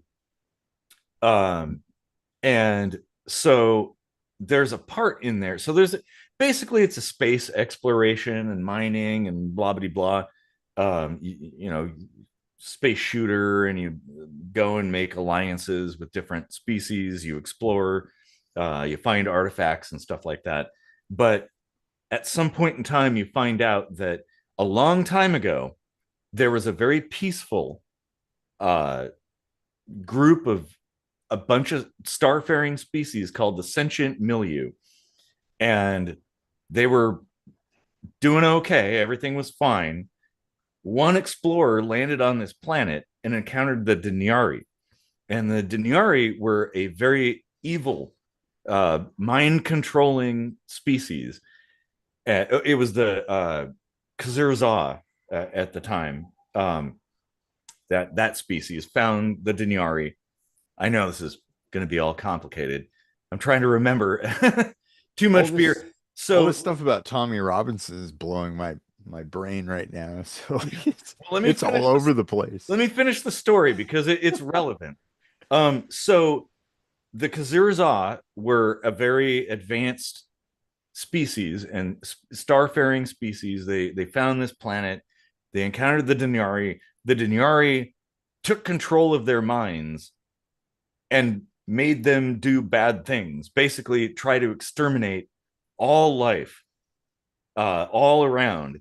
And so they found out, though, at some point in time, that pain caused the Dinyari's powers to diminish. So they built secretly these pain inducers, and they would like stick themselves with it to free themselves to finally kill the Dinyari, and they did. It's quite a complex story. It's very worth checking out. But then they fractured into two different species. So there's the Korra and the Urquan, and they had this ritual combat thing where they had two different doctrines. Like one wanted to enslave everybody to protect them from the same thing happening again. The other wanted to exterminate everybody from that happening again. Um, and so in this game, you're sort of in the middle of this. Like this is happening while you're playing the game. Um, Great game, Star Control 2. I highly recommend it. You can't really play it now. The Ircon Masters is an open source thing that you can download. Really fun. Um, Long game though. But anyway, like that's the thing. It's like the we know who the Dinyari are. They're right there. They're freaking obvious. Just choke them or ignore them or whatever, you know? Huh. Well, Now, I there's don't advocate for political violence, but I advocate for indifference. But still, yeah, the sentiment is there. I mean there's indifference, and then there's like, if there's actual harm being done, whether or not it's physical harm or like getting the masses to do your evil work for you, Mm-hmm. that does need to be stopped Well, by as whatever we've said, means it only takes. obeying orders, basically. Like we should, like I'm still waiting for my army of one sticker to show up, but like we we should be like, no, I'm not going to do that. No, just not. Yeah. Do it yourself. Yeah. I so one of the greatest quittings of a job that ever happened um was when I worked at Kit's Cameras. So I worked in the photo lab. I ran the Fuji Frontier photo printer processing stuff. Um, Everything was fine for a while, but then a new regional came in, and the regional's like, "Oh, we need you to do spec prints," which were like special enlargements, but that meant pulling the paper out and sticking. Now, keep in mind, this is a process photo machine, so it isn't like just taking a paper tray out of a printer. You have to like recalibrate. You have to protect things from light and stuff, and Just to take Are that you out, absolutely sure? It does mean changing the the bulb. bulb. Yep. Good. Um, For our so UK friend here, he'll get that. yeah, yeah. Oh yeah, yeah. For Nick there, Casey and I are both huge fans of Red Dwarf. Actually, I'm a fan of like a lot of British shows. So Oh yeah. there is that. You want to talk shop? I will do that all day long. I grew up watching EastEnders of all things. Um, so but they were like, oh, we want you to do an enlargement, and then you have to do a consultation with every single customer. And I'm like, this is a 1 hour photo. It is physically impossible to do this. And the manager was like, well, that's what you got to do it. And so I wrote this kind of nasty gram that is like, well, hey, if you want spec prints, do them yourself. I quit. And so I quit. And then of course the ASM called me the next morning and is like, I understand where you're coming from, but can you come in and help out? Because we there's nobody running the machine. And I'm like, if I did that, would like that would completely kill the entire point of me quitting. And she's like, yeah, I get it. So because it's like I want to I want you to feel the sting. Hmm.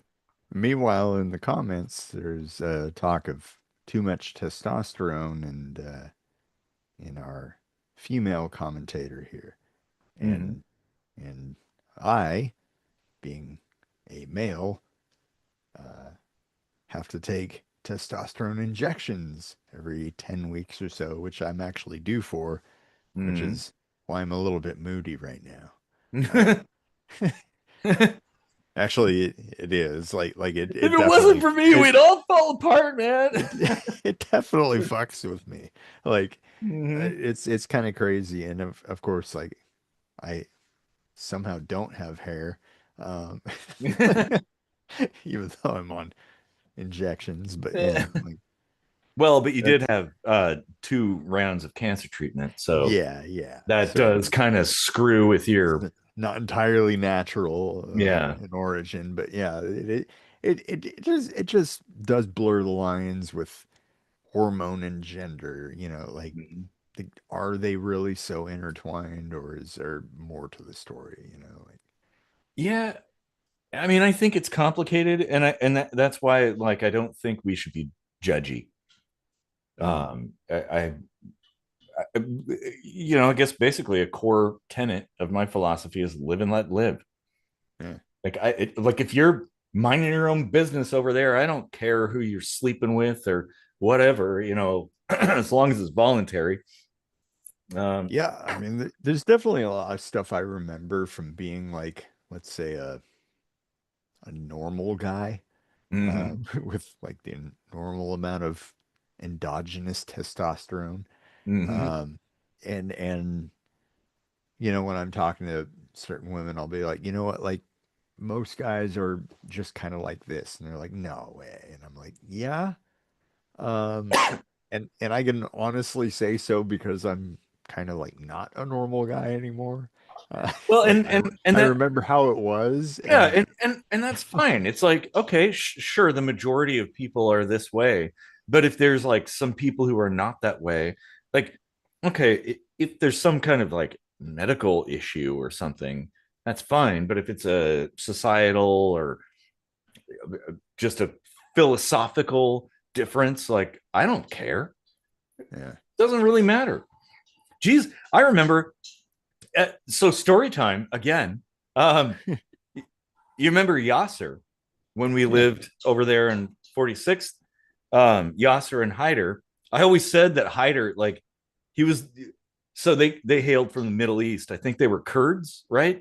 If I remember correctly. one from Iraq, one from Iran, I Yeah. think, right? And yeah, but I always said like Hyder was like more American than any American I've ever known.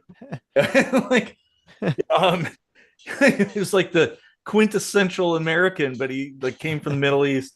Um, but Yasser, he was very fearful. He thought like Saddam would come and get him. His goons would come and get him, so he'd go out to smoke and like unscrew the light bulb and sit in Mm. the shadows. And I remember I came out there to have a cigarette, and we sat there in the dark together, smoking and talking about our different upbringings and stuff like that.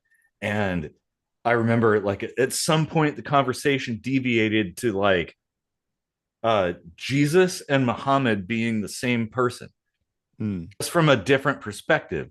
And he's like, yeah, I totally feel that way. And like literally, I shit you not, it came down to us like hugging and crying out there You on have that. so much like a deep, meaningful human connection story with them. And my story with them is like the first time I met Hyder, like he was out smoking and I walked up and I was like, "Oh, hey, I'm your new neighbor." And he's like, "Hi." And I was like, "Yeah, what's your name?" And he's like, "Hyder." And I was like, "Hi, what's your name?" He's like, "Hyder." And I was like, "Hi, what's your name?" Oh man. Oh, Yeah, but you remember after the like Saddam was captured and stuff, you remember like the whole multiple families came and they had that huge ass barbecue. I yeah. remember Yasser storming up the stairs and knocking on the door frantically, and I opened the door and I'm like having my first cup of coffee and I'm like, what's going on? And he's like, it's a barbecue, it's a party, come on down. Yeah. And it was like whole fucking pigs and shit like that, remember? I see that, like full circle to the Charlie Kirk thing. And like some people are celebrating Charlie Kirk based on their political differences and stuff. Like with a Charlie Kirk, I don't necessarily get that. But with a Saddam Hussein or a Trump, like if Trump were taken out or Hitler or whatever, like these people that have a lot of sway and a lot of influence, and the things that they do have real power just because of who they are and where they are and what kind of influence they have, right? Well, and Like, being like the commander in chief, where you could say, yeah, "Oh, let's do a missile strike" like or something. that I get. Like if you want to celebrate Saddam Hussein being taken out, if you want to celebrate Donald Trump having a stroke or, whatever, like I get that because like there is real damage. There are real people dying because of the things that those people say, do, policies they influence, whatever. And Like, even the but potential to be but able the to. Charlie Kirks, it's like that's harder to argue for. Like, Yeah. yeah, they do have some sway, but like you're talking about like a person here and there, like a fanatic, Mhm. a total extremist. But with these other people that have like real influential power, like that's easier to get on board with. That's easier for people to understand because there is actual stuff you can point to and say, yeah, they caused that. Yeah, Mhm. they are the catalyst at least for Well, whatever happened, like you'll recall.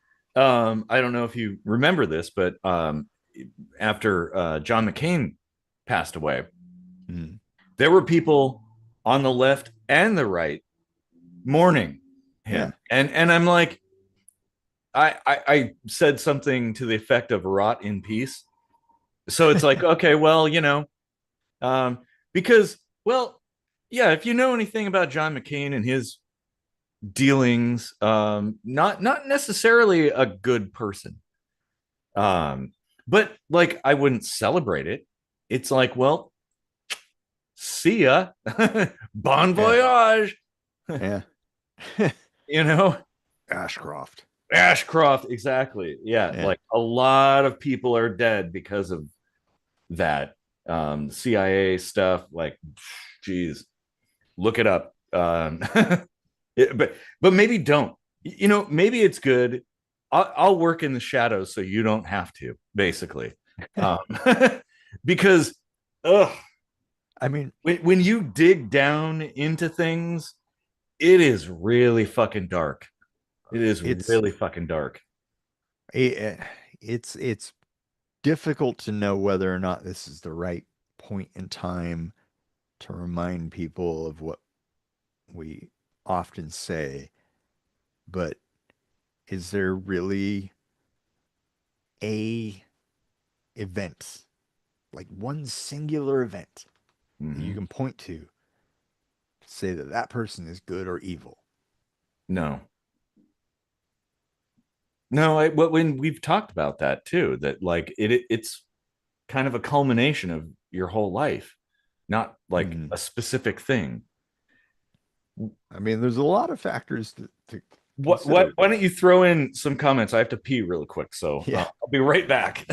This yeah. is I mean, too good to end. there's So plenty to talk about there. yes, Like there's a lot to unpack there yes. because you could do one thing that ultimately culminates in the death of 6 million Jews, or you could do a series of horrible things that influence a whole like 6 million people to do terrible things to one person.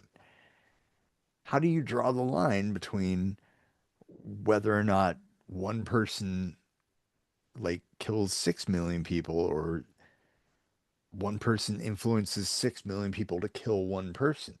Like, and how do you even know? How can you draw the line directly from one to the other thing? You know, there were people following Hitler's orders that could have said no, fuck you, and certainly died for it, but they would have not carried out those orders, and maybe the person that succeeded them would have also been like, fuck you. But that's not how it played out, is it? And we'll never know. And likewise with your Charlie Kirks, you know, like who they're influencing, like, you know, maybe had he not talked the way he talked, had the opinions that he had, maybe the direction of his fan base would have leaned another way. We can't say for sure. We aren't able to make that determination or that judgment. Um, oh, there's some comments here. I was chatting with my mom and I observed that part of the world dichotomy is that most active leftists aren't really posing. They're out in the world doing work, which seems why we're losing the youth. We're not where we are, not where they are. Oh, I'm back. Ah, welcome back from your piss. As Duke Nukem would say, much better.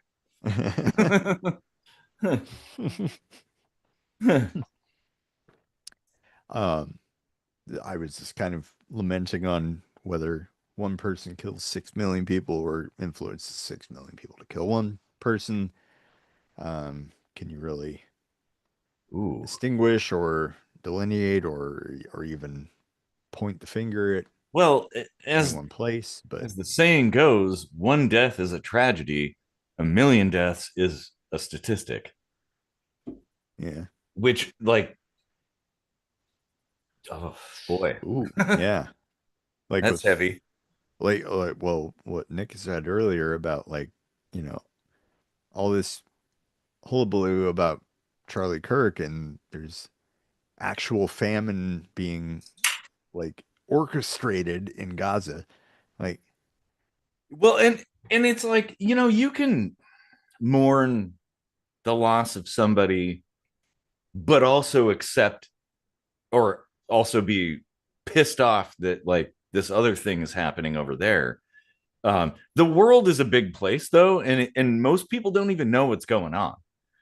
And so how do you wrap your head around all of that?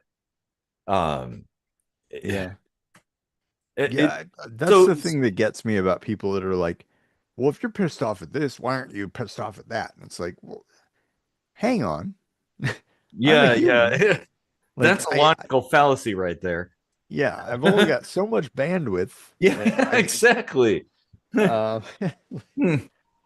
I'm Well, not as if 5G. Like, well, and people will bring this up as if to diminish the other thing, right. as if like, oh well, what you're worried about, what's troubling you doesn't matter because this other thing that's bigger is over there. It's like, Yeah. well, yeah, I know the world Or as fucked if up like place. what I you're think. pissed off about now is like diminished in some way by what you were or were not pissed about in the Mm-hmm. past.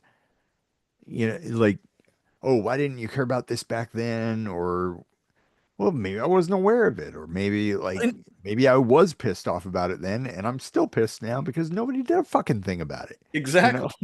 Yeah.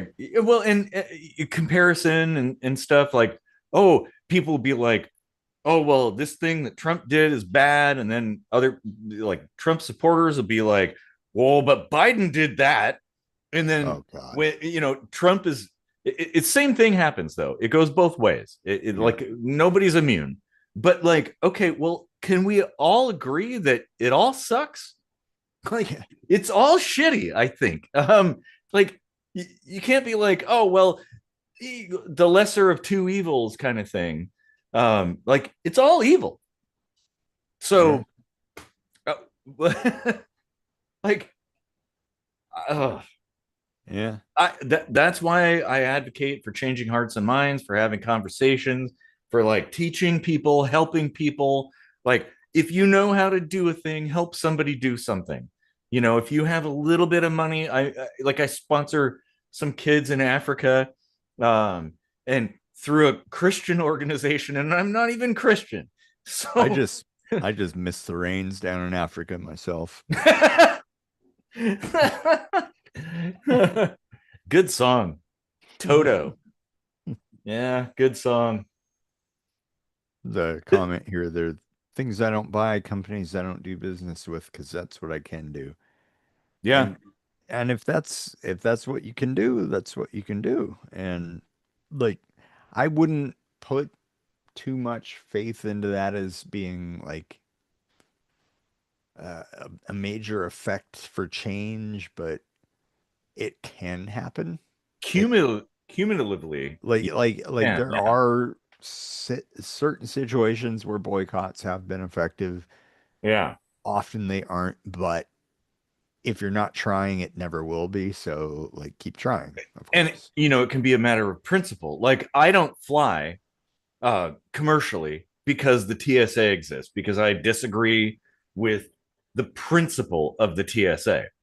Hmm. Like my dad got remarried after my mom died, and he's like, "Hey, I'll get you a plane ticket down here to Nevada, to go to the wedding." And I'm like, I don't fly. And he's like, well, can't you make an exception? And I'm like, well, if I did, then there wouldn't be a principle, would there? And he's like, oh yeah, well, good point. Um, No, at least he understood. yeah.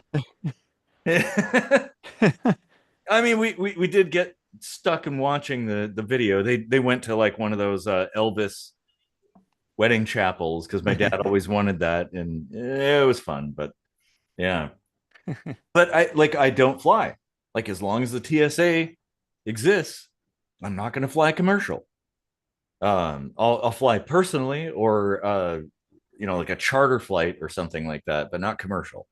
Hmm. Um, and that's the thing. It's like I agree with that statement of like not buying things on principle because like at the Yeah. end of the day, what do you got? Yeah. Like if you can't have something, one of my favorite movies, Sucker Punch. If you don't stand for something, you'll fall for anything. That was a statement made in that movie. I love that movie so much. I have the soundtrack on vinyl. Um, great movie. Um, Yeah.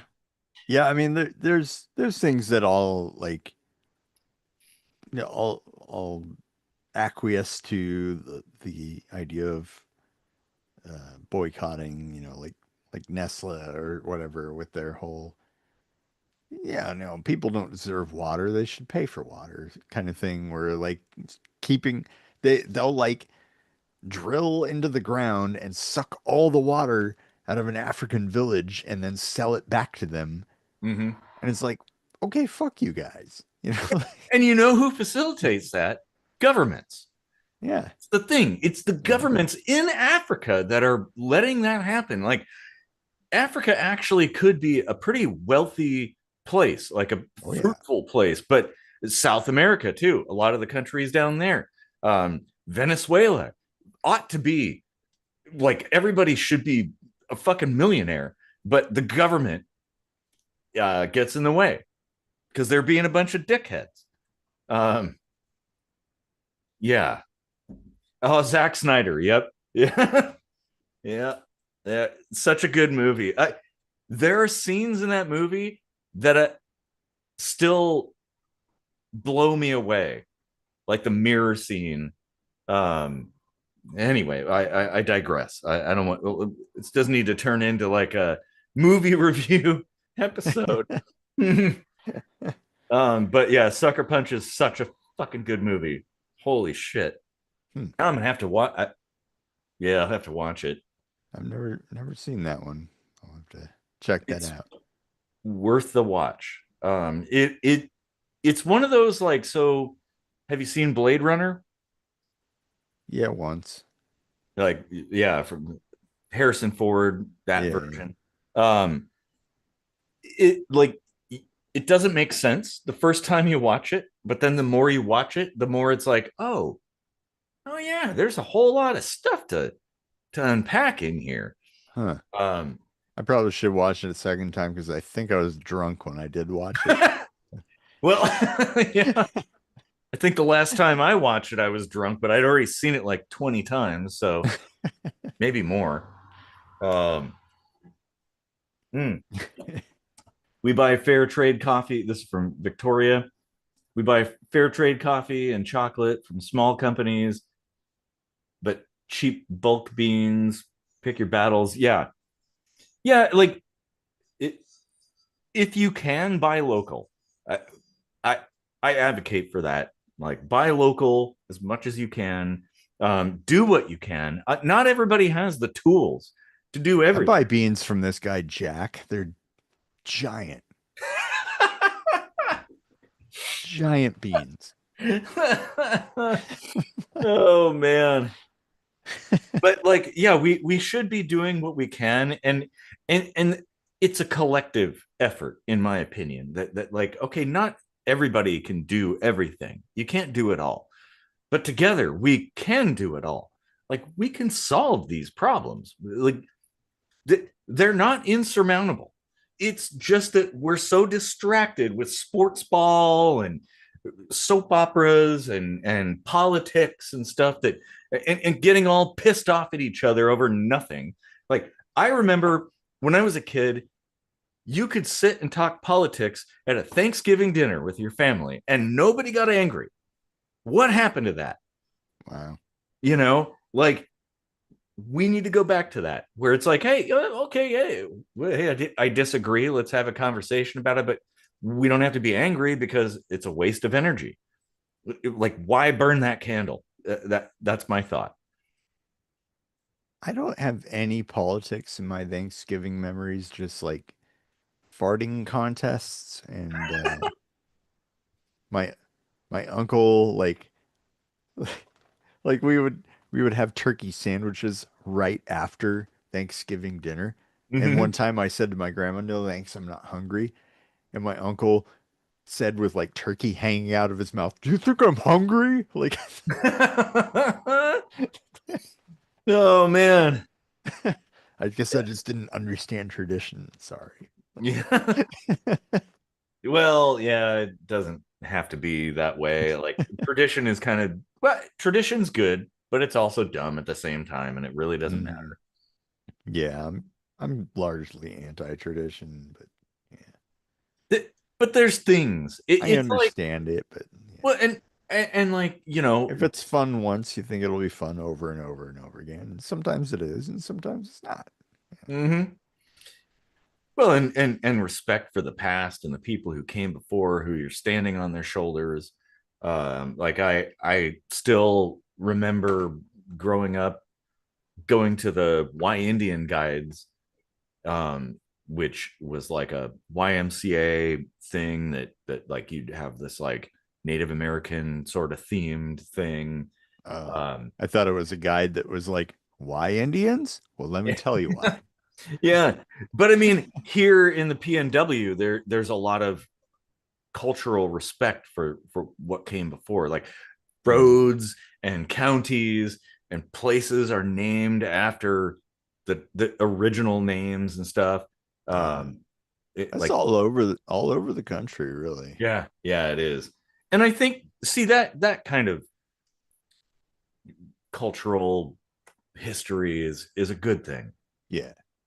That especially because like colonialism kind of trampled on that and like any attempt to kind of like sustain it is probably good. I I still keep bringing up to whoever I can that the tribes do have sovereignty, so they could do machine gun shoots, they could do drive tanks, they could do some cool shit that like us non-tribal people can't do.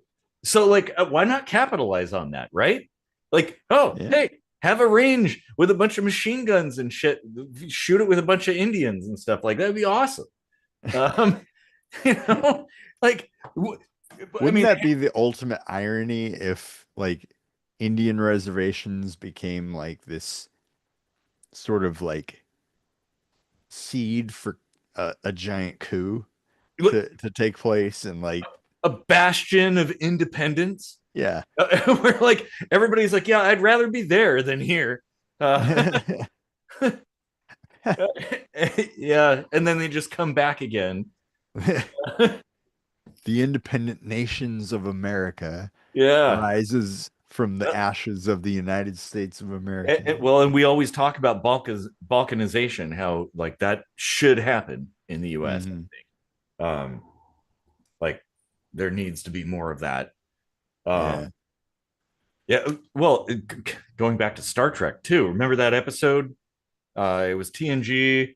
Was it season 4? I think, where there were Native Americans who left Earth. They were spacefaring and they went to find another planet that they Oh, could that was way live late. on. 6 or 7, Oh, season was six it? or seven. Yeah. Okay. Hmm. But then the Federation was like, well, there's this conflict with, I don't remember if it was like the Cardassians or the Klingons or something, but like, See oh, you later, Nick. Good having you here. all right, Hopefully, we'll see peace you next out. week. Yeah. But like, so the Federation came in and is like, well, you all got to go. And they're like, Mm, not this again. right. Yeah. Like that was a good episode. Yeah. Sometimes they were tongue in cheek and sometimes they were pretty blatant. And that Yeah. one was more of the latter. Like, Mhm. Yeah. Yeah. But I mean, it's like they really did a good job. Like TNG was about as good as it gets as far as like getting people to think about things. yeah. And people who maybe don't like, if I were to watch an episode of something about like a trans person or a gay person, I'd be like, well, I don't want to watch that back in the day. Yeah. But that one episode of TNG, it sucked me in, and I was like, oh, huh, Yeah. that was It's okay. it's almost like they knew when to be subtle and when to be a little bit more Mm-hmm. forthcoming with it, like because that was already something that was clearly on the plate for people. Like the Yeah. Native American struggle was by that time like a long-standing issue that needed a lot of resolving. Mm-hmm. But the trans thing was very much still in the shadows back then. And Oh yeah, yeah. Like I said, ahead of its time.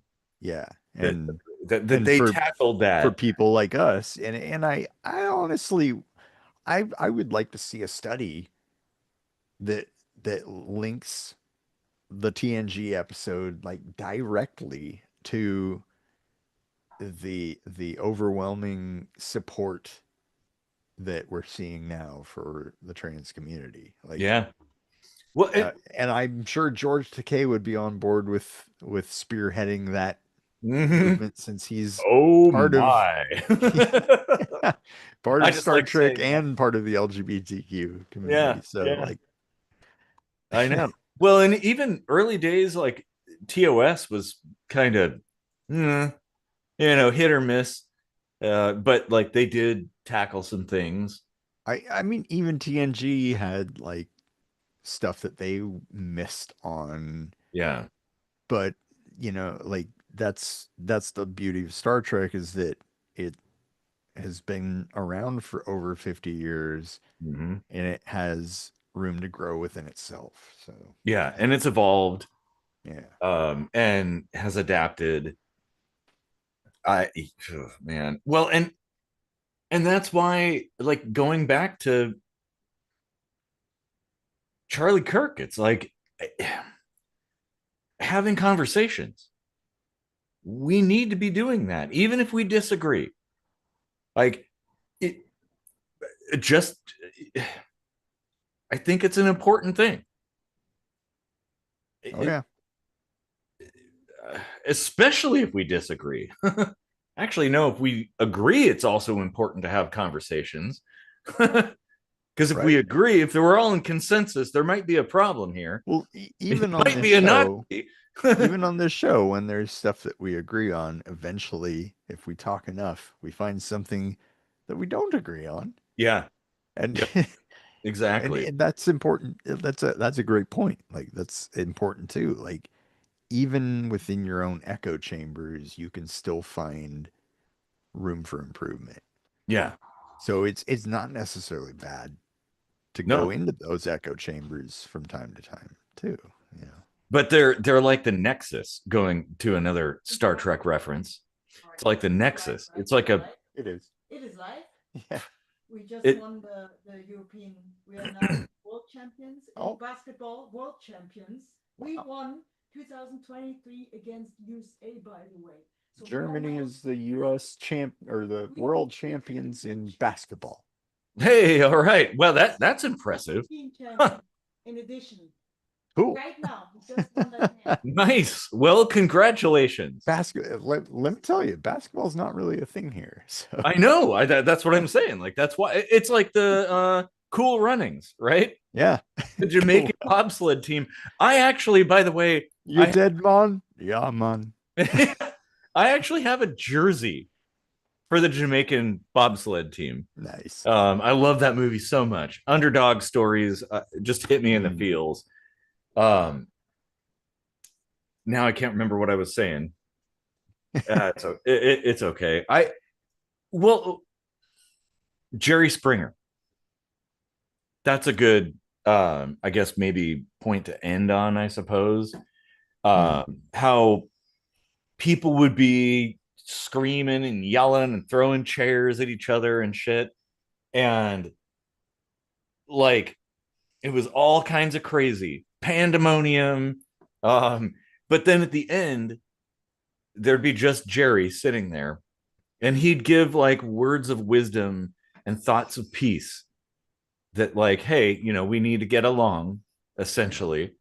And it's like, wow, like for all that craziness, it's a really good way to end of like, hey, at the end of the day, we got to get along together. And Although we know someone that's been on Jerry Springer, and so we can yep. say for sure it is largely scripted.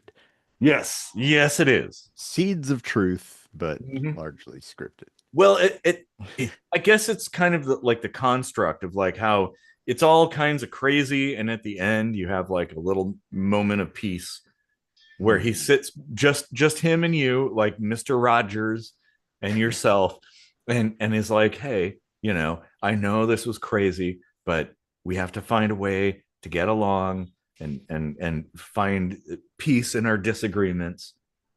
You know who we need right now, by the way, I will say, we need another LeVar Fred Burton. Rogers. Oh.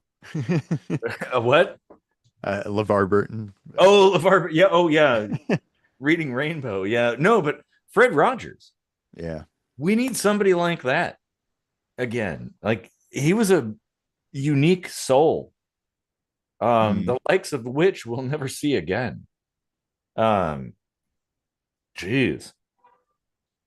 Speaking of like how people have been changed by things, I wonder how different the world, like if we had a time machine and could just see like how the world would be without Mr. Rogers' Neighborhood.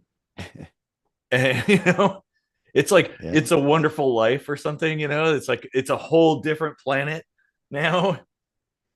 Well, yeah, like that whole era, PBS alone, Yeah. at Mr. Rogers and Sesame Street Mm-hmm. and then you on other public broadcasting channels. I think some of this was not necessarily PBS, but 321 Contact and Yep. No, Ghost that was Rider PBS. and Yeah. Yep. um some of it was 321 also Contact was great. KCTS or whatever, but like Yeah. Yeah. um like just all that like community oriented stuff Yeah. was a lot of what shaped our generation, Yeah. our tax bracket even, um, because that's all kind of all we had to watch. And Hmm. and it's not just that like that's literally all we had to watch, but it was good enough that we Yeah. wanted to watch it instead of whatever drivel was on the other channels we had to choose from. Yeah. Like a So lot of soap operas and yeah, stuff. so Yeah. that is a good point I think to wrap up on is Mhm. you know PBS. Yeah, like And that, and that's a like, nice neutral place to land. I think so. And as an anarchist, I will say, I think PBS deserves funding. Hmm. Like I don't like taxes, but PBS is a force for good. Like you had a Reading Rainbow and Magic School Bus and stuff where you learn things and you have fun. You had Arthur too. Um, and oh, we have a note from Victoria. Our car has an engine in it again. That's good. That's good. I mean, that's kind of like super important. Good. Awesome. Nice. Today's secret word is car. Ah! So you know how we like Pee Wee's Playhouse too. That wasn't a PBS thing, but like Definitely not. no, that Rubens was like a heavy smoker and he didn't want kids to see him, and like he was so careful to smoke in secret Hmm. because he didn't want kids to see that and be like, oh, Pee-wee smokes, so I should smoke. Hmm. Like and like for that, I Yeah, salute him. Like that is a, that's super cool. yeah, like everybody has their demons, but like when it comes to kids, you don't want to encourage that kind of Yeah. thing.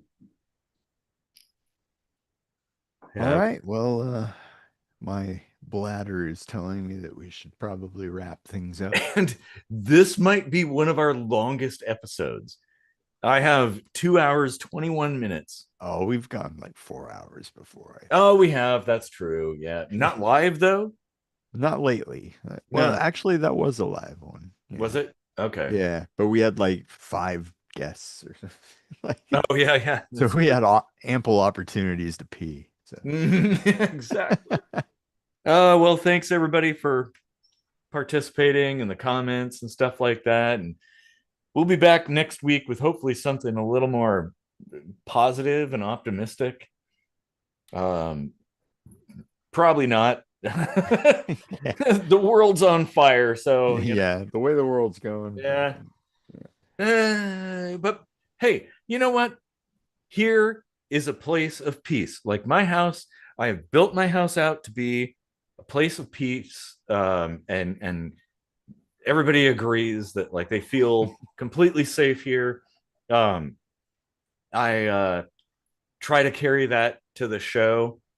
That You like, you have your piece. I'm gonna go have my pee. all right, well, take it easy, everybody.